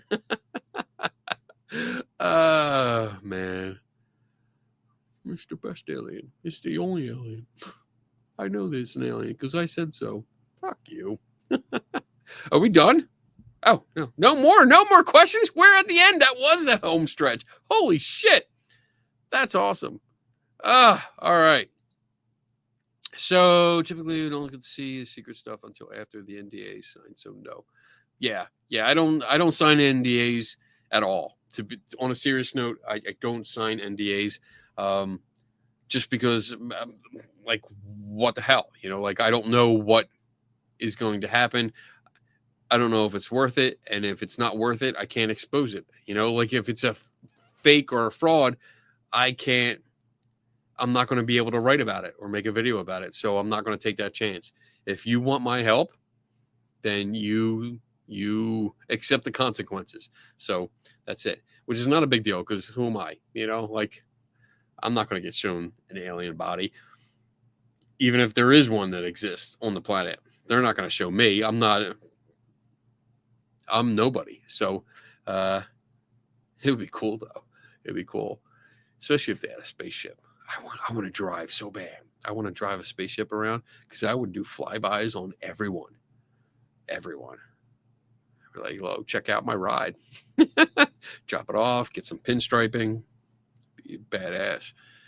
All right. No more questions. So we're good. We're good to go. We could probably let me see here. You better pick me up. I'll come by. Don't worry. I'll come by. I'll pick you up. Let me see. I'm just writing secret notes to Tim. All right. So yeah, I'd come by and pick you up. I'd probably pick up most of my friends, depending on how big the ship is. I mean, if we're talking like a little 3-person spaceship, yeah, I'll swing by. I'll pick you up. Donna might be in it already, so that's it. I'll give you a ride. I'll bring you up here, and then we'll hang out, and then we'll bring it back there because we'll take some pictures and stuff like that. And then we'll go from there. If it's a big ship, then we're gonna have so much fun, especially if it's got blasters. Pew pew pew pew pew pew. All right. So with that, let's let me see. All right. So let me set this up so that we can do we can take our outro video and then end the show and tell everyone to have a great weekend, have a great night or morning or afternoon, wherever you are in the world. Enjoy it. And I'll see you next. What's coming up? Do I have a show next week? Let me see. Let me make sure. I should do some announcements. Where's my let me do. Where's my announcements? There's my Dimmy Bob announcements. I'll put that up on stand. I haven't put that up in a while.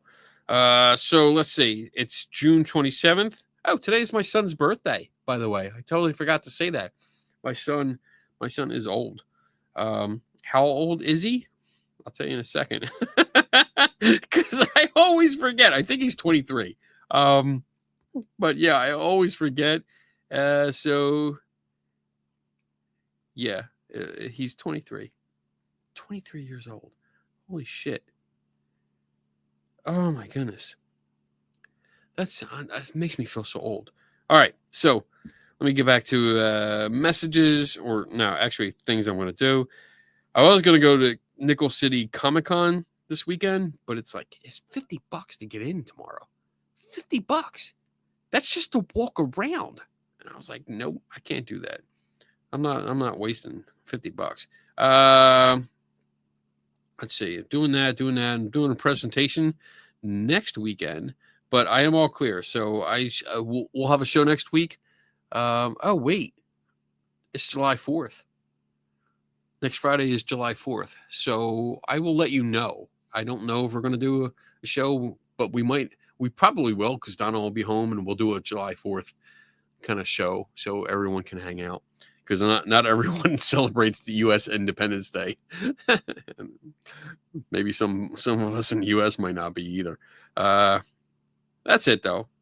All the other announcements are coming a little bit away. I did book a guest on August 22nd. We're going to have Megan and Paige from the Spooky Science Sisters on, because they just released their book, Spooky Science. So check it out, and I'll put it in the comments, or I'll post a link tomorrow. But all right, let me stop talking and play our video, and we'll get out of here, and everyone will have a great night. So we will see you next week. Bye. Hey, diddle diddle, here's a little riddle. Who's the best at bunker? Is it Kenny Biddle? Oh, he's good, not just a little. Not at the bottom or even the middle. Strike a chord like a fiddle. Tasting the rainbow like a skittle. That's fragile and brittle. You can watch him take a problem and start to riddle the problem away. He does not play. He takes his job so seriously. He loves a challenge and won't turn you away. He's such a skeptic, he keeps stones. Believers just exposing the fake. It wouldn't take him long to find a needle in hay. Use a magnet, damn it. Now take a drink of Kenny's specialty. Someone may say that's not for me. To each their own, what really will be. Man, Kenny's such a skeptic, drinking skeptical tea. Like and subscribe, everybody, turn notifications on. And go watch his show and forget about this song. Mr. Wizard or Bill Nye the Science Guy, can you remember? You like Kenny better, so head to the Skeptical Help Bar and meet the bartender. Pick up a drink and relax, cause nobody does this better. Not even close, not even a little. He's the one and only Kenny Biddle.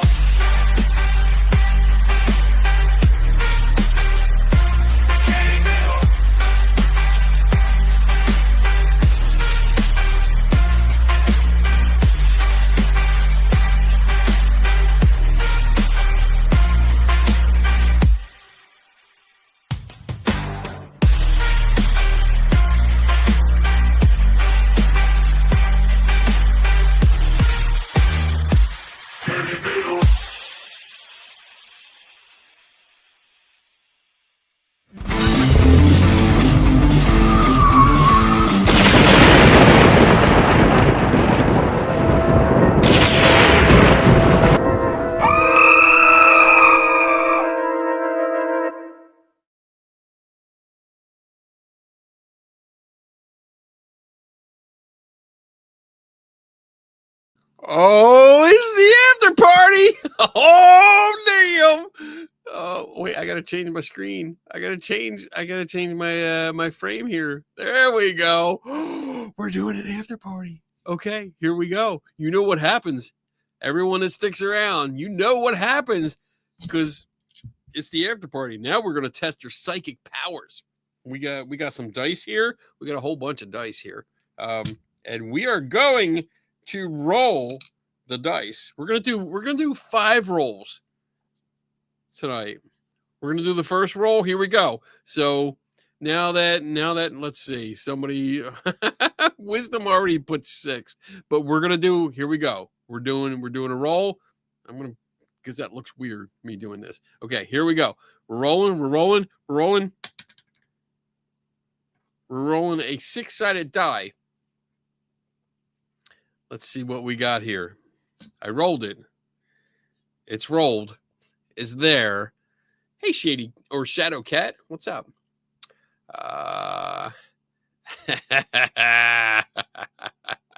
We got 5, 4, 4, 7, 2, an LOL, 4, 6-sided with a question, 4, 4, 2. All right. I'm gonna cut it off in 5, 4, 3, 2, 1. And the winning number is 7. There you go, Malachi. I did it. I did it for you because I got a special package from Malachi a while back. It had a whole bunch of replicator blocks from Stargate in it. The regular size, the real actual size ones that he made for me, which I totally appreciate because it's awesome and it just looks great because the mini ones that I had bought earlier, like they don't compare. The ones you made are so much better. So and in there, he gave me a bunch of 6-sided die that all say 7. So that's why he won. That's why we did 5 rolls today. So yes, Shauna, it was fixed. He sent these to me and I was like, oh my God, these are awesome. These are awesome. So every side is burned in there and it's so well done. I mean, these are nice. I don't know if you did the whole thing, but really nice. I know he really went the distance to cheat.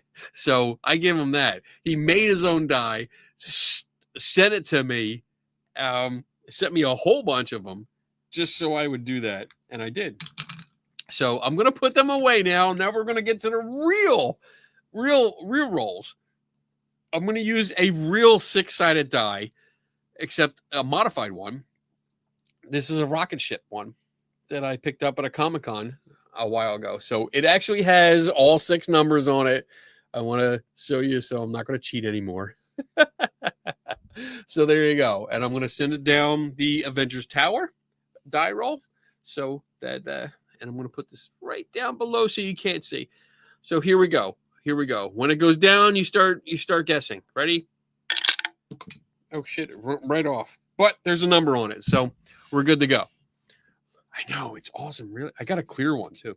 Well, not really clear. It's opaque. So I got that one too, which is really cool. I love it. All right. So we got what we got. We got 122. That's you're shooting for the stars there. 2, 2, 3, 5, 3, 5, 4, 4, 4, 6. Let's see. We got. Well, I got to write down. Malachi won the first one. And then let's see. So the number is up, hit it twice. Here we go. Oh, Joe's here, still here. So the number was 1. Number 1. So wisdom, you got it. Good job. Put you down as 1. Whiz. All right, here we go. Number 2. Well, actually, this will be number 3, right? Yeah, number 3 roll. Here we go. Oh, it's down. Here we go. Start picking your numbers. 49. 5. No one likes the number 1. Oh my goodness. Poor number 1. Let's see. 3, 6, 3, 2, 3, 5, 2, 3, 5, 3. Looking, letting everyone get their answers in. Even you guys that are lurking in the background that don't say anything, feel free to put a number in. Let me know you're here. All right, 5. I think we're done. And let's see. Nobody got it because it's the number 4. Number 4 this time. So nobody got that one. I don't see a 4. Y'all suck. None of you are psychic. All right, roll number 4. Here we go. Going down the chute. Whoop, there we go. It's rolled. Let me see what you got. 1 is the loneliest number. I entered 3 and 1. That's 4. 5, 1, 2, 5, 5, 5, 6, 4, 6, 2, 1. I don't think anyone has gotten all 4. I think we had somebody that got 3, but I don't think anyone has gotten all 4. All right, Carl's 2, 3, 1 to 6. You're cheating, Joe. And that's not creative cheating, so it doesn't count. All right, since the number 1 to 7. All right, 4. No. So the winning number is 5. So we did have a few winners there. We had Malachi, Shauna, Blasterites. They picked 5. And then Shadowcat also picked 5. That's good. Oh, Jeffrey Funk picked 5 too. All right. So, Jade Kitten, you got it too? All right. Let me see. All right. After Jade Kitten, Cat Mac needs a spaceship die. Here we go. So after Cat Mac, going to make your guesses. Last one. There we go. It's in there. Woohoo. I'm quarter psychic. I said 4. Like legit. Let's see. Last rights 2, and then 4, 1, 3. What is that, Jade Kitten?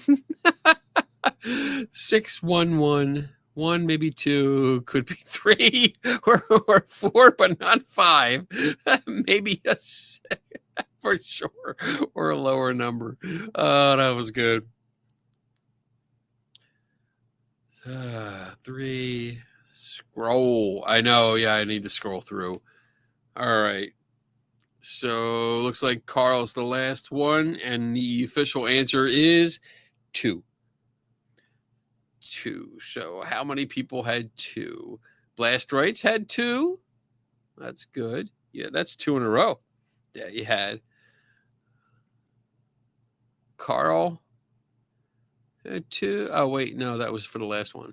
So, yeah, that's it. Blasterites had 2. So you got 2 in a row. Pretty good. You're half psychic. No. Half psychic. Yeah, I know. I have. Woo. All right. Half psychic. Put these away. I got a lot of die. I got all my 7s right there. That's awesome. That's so much fun, man. Let's see. That's a 100-sided die. Looks like a golf ball. It takes forever to stop.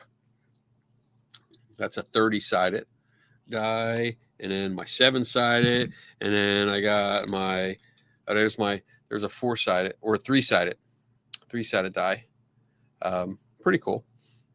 You should watch detective shows with her. It's annoying. I got my two rocket ship die, which I love. Do I have any other strange ones here? I don't think so. I mean, I have small ones. I have tiny ones. That's not even the tiniest one that I have. I have like what is this? I'm not sure what this is for. I picked this up though, but it has like -2, -2, -1s, -3s, -5, 4s. I don't know why it's halved like that, but I thought it was cool, so I picked it up. I love funky dice. I love funky dice. I don't even know what this is for, but it's got like cards, playing cards, designs on it. I'm trying to get it so let me see. There you go. Maybe you see that a little bit better. But they're like playing card designs on it. This is weird. These are natural disasters or weather. It's weather dice. So you roll that to see what kind of weather your players are going through. These are hand gestures. Right, you know, like I just picked these up and I'm like, yeah, I love these. Oh, these are like ways people can die. Guillotine. What is that? Oh, like a crushing weight, I think. That's gas. It's I don't think that's guillotine. There's guillotine. Oh, that's an arrow through the head. Jeez, put your fingers through a meat grinder. I work for a living. Maybe try to do manual labor, bitch.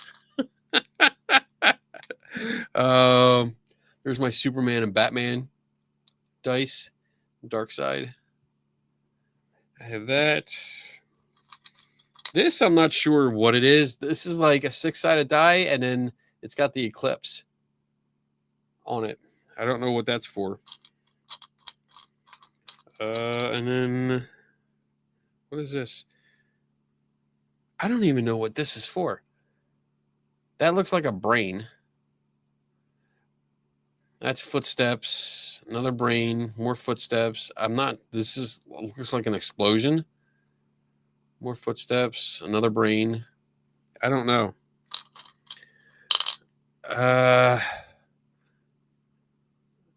This is a 4-sided die, which you don't see the numbers unless you look in the corners. So that's the one where you have to look on top and it'll tell you what number, which is pretty cool. I like that one.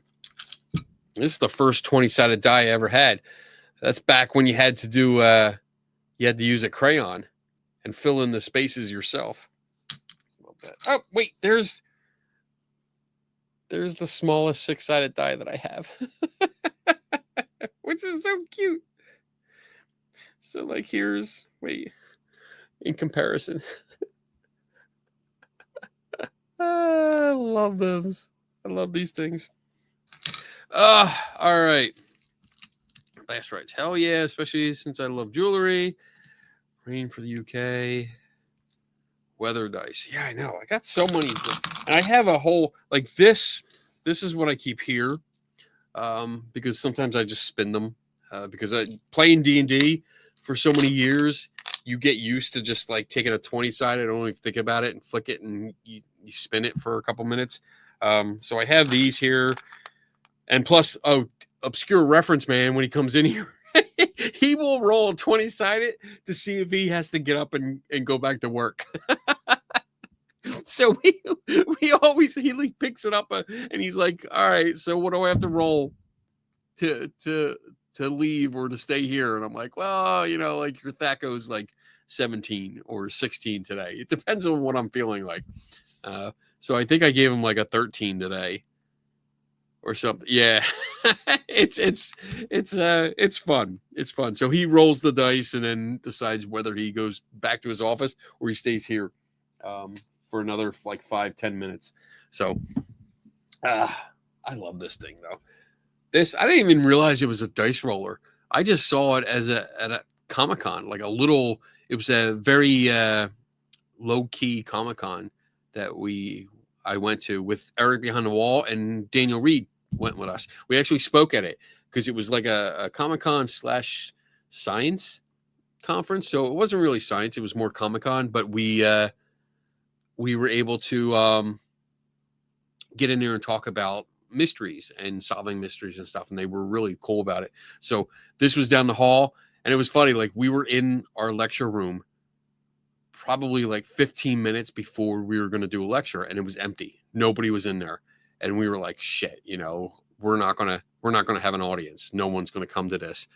And then I remembered that this was down the hall, and I was like, I really want that. I really want it. I think it's cool. And Eric's like, just go get it. Go get it. Oh, 12 minutes before hour 5. And I ran down the hall, got it. It was like closing time because we were the last time slot of the day. I picked it up, came back to the room, and it was full. There was like 30 or 40 people in the room. And I was like, where did all these people come from? It was great. So originally it was just black. I did all the silver. Just filled it in with a Sharpie, but it looks great. I guess for this castle with spiral staircase. Oh, that's awesome. That's really cool. One of these days when we figure out how to do the 3D printer that we got here, a gentleman donated a resin 3D printer to us, and it's downstairs in the basement here. We just haven't had time to learn how to use it and set it up. So, but I think once we do, oh man, we're going to make all kinds of shit. All kinds of shit. Oh, I got to show off shit too. I got this at the Grafton Monster Festival, which is awesome. I love him. I call him Cracky. Oh, Cracky, my little Kraken. I got that. I got my little ghost flipping around on the bird. That's how I feel about most people. I got those. What else? That's all. I got this too. I forget what they call this. Oh shit. But there it is. They were 3D printed, and I got this. I think I got this for free because I bought a bunch of other stuff. There's a 3D printing place in Grafton that guy's awesome, super nice, and like sells misprints for super cheap.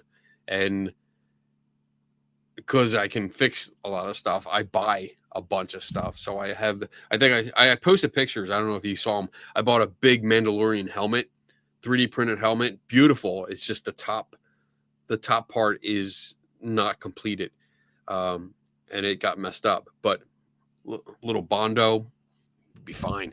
I got that. I got a Kylo Ren lightsaber hilt, which looks phenomenal, 3D printed. I mean, it's not the best lightsaber, but the way it was, I just loved it. I need an airbag on his belt. Be safe. Kenny needs an airbag. Air tag on his belt. For what? What'd I do? Where am I going now? Don't worry. You want to find me, just look here. Look at work. This is where I'll be. If I ever go missing, this is the first place you check. Right here. All right. Anybody want to come on? Anybody want to come on and say hi? I will, let me see. Because this is the after party and there's much fewer people here. If you want to come on for a minute or two and say hi, I will let you. But don't abuse it. The first time I did that, it was like 3 or 4 years ago. I was like, all right, I'll put the link out there. And if you want to come on. And somebody came on. I didn't know who they were. Didn't really like them. And after I realized like they just wanted to talk and just sit here, and it was just horrible. It was a very horrible experience and put me off to it. So that's why I make that disclaimer. Like, if you want to come on, you come on for a minute or two. Just don't abuse it.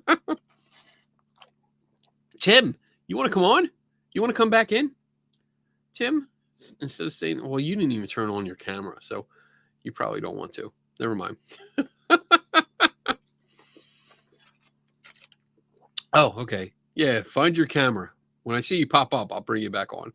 But you can hang out for a little bit because it is the after party. Mm. Uh-oh. Oh, that's not a good.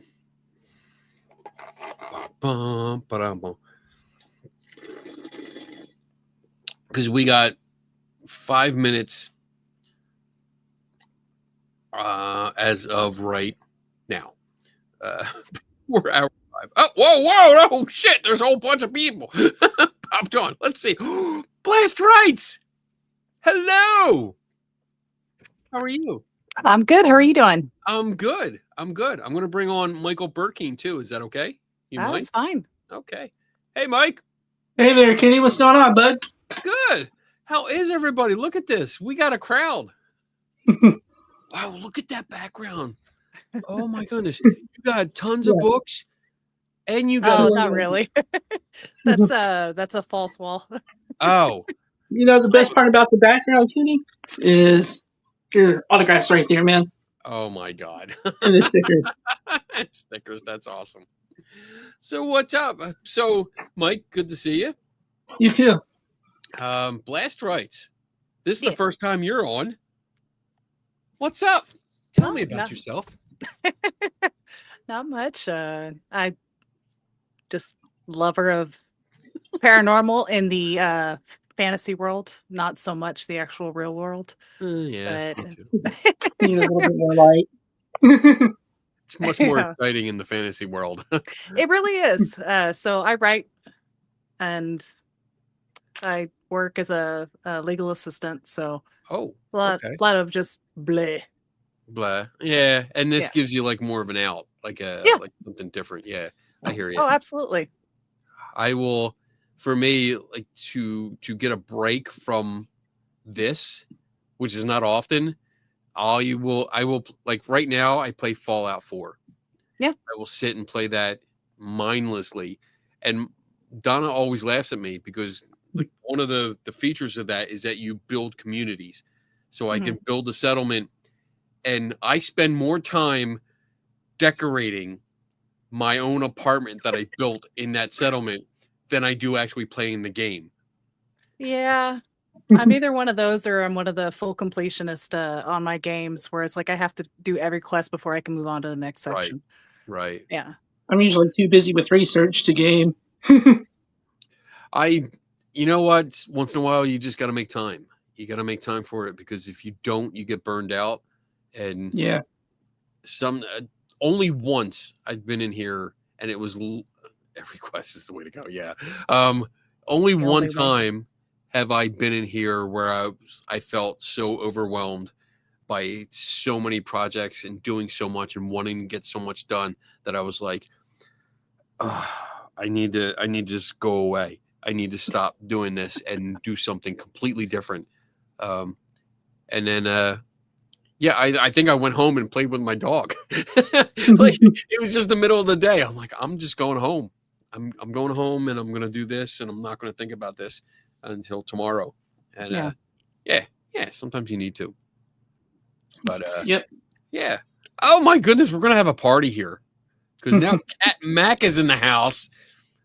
Hello. Let me take this. Let me take the Hey screen. there, Cat. Hello. How are you? Hello, darlings. Hello, darling. Where's your tiara? Go off. I told you I didn't look good. Oh my god. Well, it's good. All right, guys. I'm going to hop off here and go to bed. It's like 10 p.m. here in Okay. All right, Tennessee. man. So Take it easy. good night, all. Good to see you. Have a good night. Take it easy, Mike. My tiara is on the skeleton, or it used to be. I don't know if it's there anymore. I think there's a dragon on top of it right now. Oh, that's cool. I like the skeleton. Is that a real skeleton? No, it's I went to school for forensic anthropology, and one of my friends that was in the class didn't need it anymore, and so I bought it off her for $100. So Nice. yeah, I think I was Yeah. echoing there. That's so cool. I have Dawson Toller. I still have his skeleton in my basement. He has not reached out to me. He has not You brought have to it up. rephrase that because it sounds like you're a serial killer. Well, think what you I have his want. brain in the freezer and a skeleton in my basement. Yeah. The Well, skeleton. go on, that- Malachi. Malachi, where are you? I know you're there. He's in his office. I know you're there. I know you're watching. Come on screen. Come on screen. I know she's looking at you. I got this. I came on simply because Carl asked me to. So, hi, Carl. Hi, I can Carl. leave if you want. Oh no, you can stay. I Make mean, room for Malachi. we're doing a couple minutes. I just There's wanted plenty to of do a couple more minutes more to get to hour 5. Yeah, so we can hear Oh. Michael's song. Yeah, we can hear Tim's song again. But yeah, so we can do that because we are Michael officially- Burkeen did a song though. I thought that was the hour 5 Oh song. yeah, we do have You have an hour 5 But I song. don't. You know what? I don't have video to it. Well, So you can just I can- dance around. I can play it. Where is it? There it is. And Don't get forget. behind the scenes of what goes on when the music plays. I Right? do. Yeah, it'll just be us. I'm not dancing. Why I not? might. There's no dancing. Okay, so I'll play the audio, and we'll just be on screen. Oh, We got a little- I saw him. I saw him. There he is. Hello, Malachi. Good to What? see you. What? What? 7. Pretty much. Yes, cheater. Cheater. I had to put What? some actual clothes on. I know. I had to put pants on when I come over here just in case. What? Because I do get up a lot. All right. Yeah, it's probably a good call. I am going to play. Oh, Tim's here. Or he's trying to. I want to play the 5 Hours Deep song, and we can listen to that. And you guys can all jam it if you want to.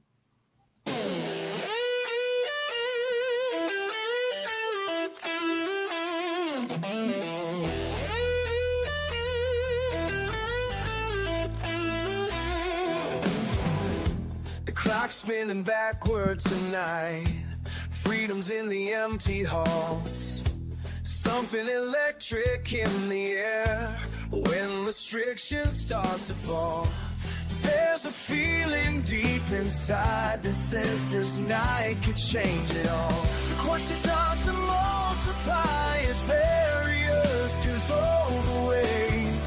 No one here to tell us when this conversation has to fade. 5 hours deep and we're still rolling on, breaking every rule, be rolling stone. Truth goes free where the body is gone. This is where we make this place our own. Make it our own. Make it our own. Make it our own.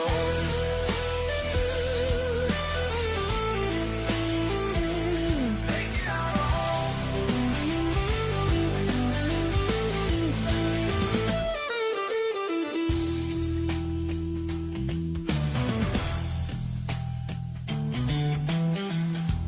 Wisdom flowing like a stream through minds that won't be bound. Every answer sparks three more in this sacred common ground.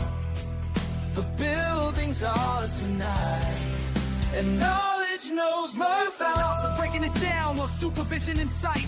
I can't even be dropping knowledge bombs, taking us higher than height. 5 hours running strong, no clock can contain these thoughts. Breaking paradigms down, we're building them up, connecting the dots. Pure unfiltered truth, no sugar become required. Every question answered straight, getting everybody fired up with understanding deep. No soul left unturned, this is education raw. Every lesson learned, the way it should be taught, pure and unrefined. When freedom meets wisdom, that's where both align. Cat's getting her black on. But they don't understand that You should see me when you're playing air drums. we're minds joined hand in hand.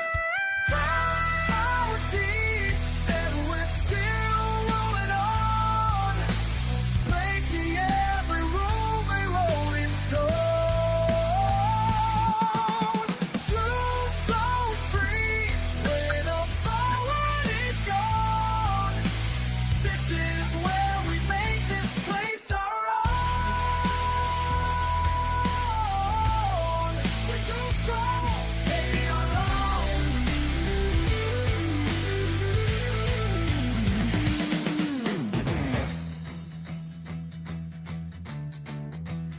sun might rise, but we'll remember how we own the night. Wisdom red on shine, and everything felt right.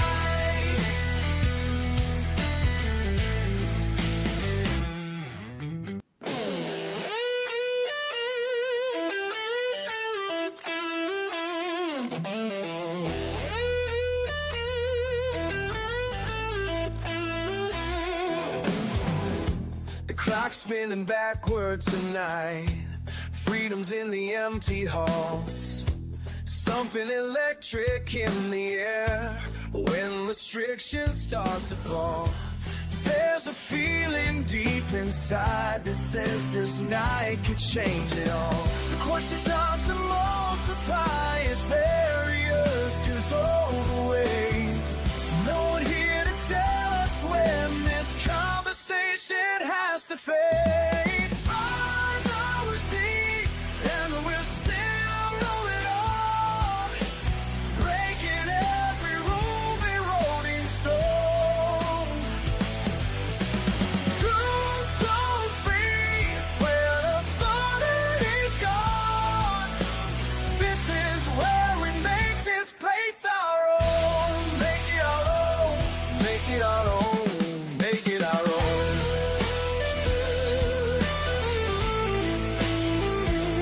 Make it our own.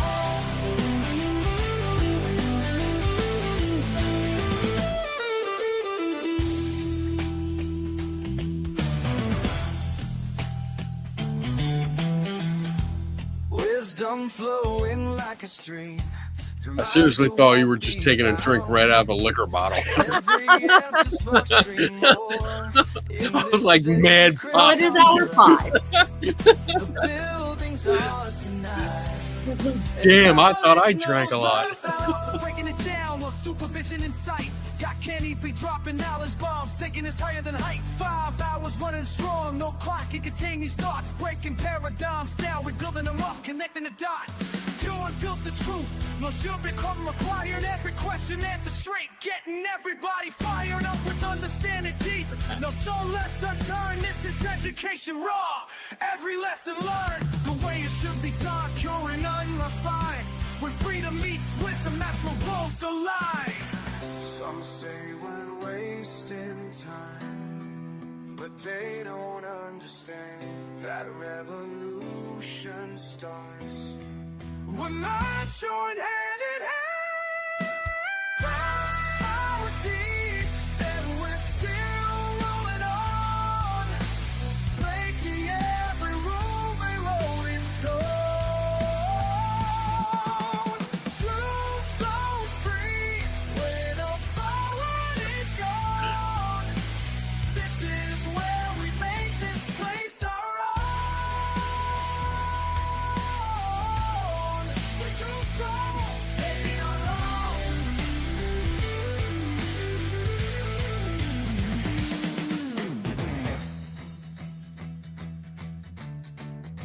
The sun might rise, but we'll remember how we own the night. Wisdom red on shine, and everything felt right.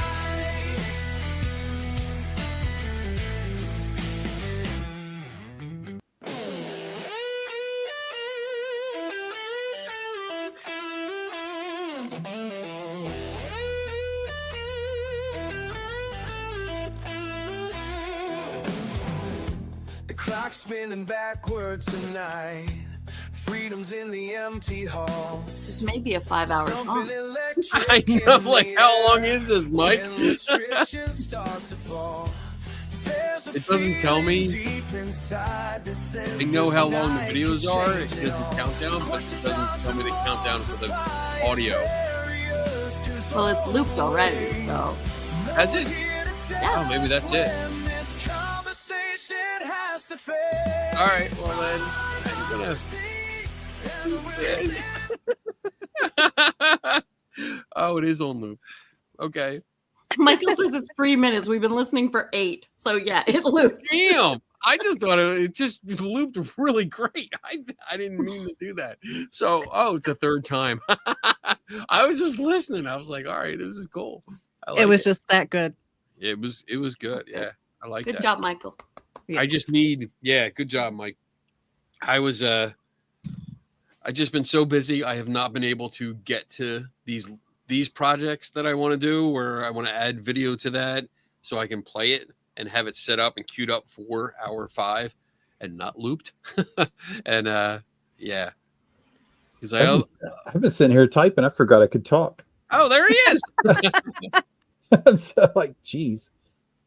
Oh my goodness. I was making fun of you for drinking. Yeah. See, bitch. Yeah. That's my middle name. I need a refill. This is empty. Yeah, No. I don't usually bother like even getting a cup. I just pull it out of the fridge like this and drink it. Facts. If you get a cup, you got to wash the cup. True. You know, I want to do that. It comes in a cup, so you're good to go. Great song. Great song. Good. Yeah. It was a good song. Mhm. Definitely good. It's got a good beat, especially when I find out where the end is. You're like, oh, okay, because it all blended. I don't know if like is the ending the guitar solo? Is that where it actually ended? I don't know, because it all just blended right together. It was good. Yeah. I think there's a verse after the rap, and Okay. that's when it ends. Okay. All right. I'll have to listen to it. I'll get Forgive to me it. if I'm wrong, Michael. It's the first time I've heard it. That's awesome. All right. I am getting tired, so I'm going to bail. It was good to see you guys. Thanks for hanging out. I've got gaming to do after this. I'm gonna Yeah, I game. know. Yeah. I pulled him from his gaming time. Oh no. No. But thank you, Tim, for hanging out and in the background and doing this. I appreciate it. I Best enjoy Rights it. and Cat Mac. Thank you for coming on, hanging out. Absolutely. Yeah, it's great. Feel free to come Thanks on for the again. after party and the great Friday night date night. Yes, and our 6-sided fixed dice. Yeah. Money. He was so proud when he made those. So when I opened it up, honestly, I looked at it. I laughed out loud, like, oh, it was like a deep laugh. I was like, oh, you gotta be fucking kidding me! This is great. I It's love all in how you this. play the game. That's right, and how you modify the game and Exactly. fix it. So Now All I right, want everyone. a 7 die. well, he gave me a whole bunch of them, so Mhm. I may include in a when I do like a mystery prize, it might be included in 1 or 2. But I gave Tim Binga Obscure Reference Man. He's got one. Nice. Because he loved it. As soon as he saw it, he's like, "Oh, these are so cool!"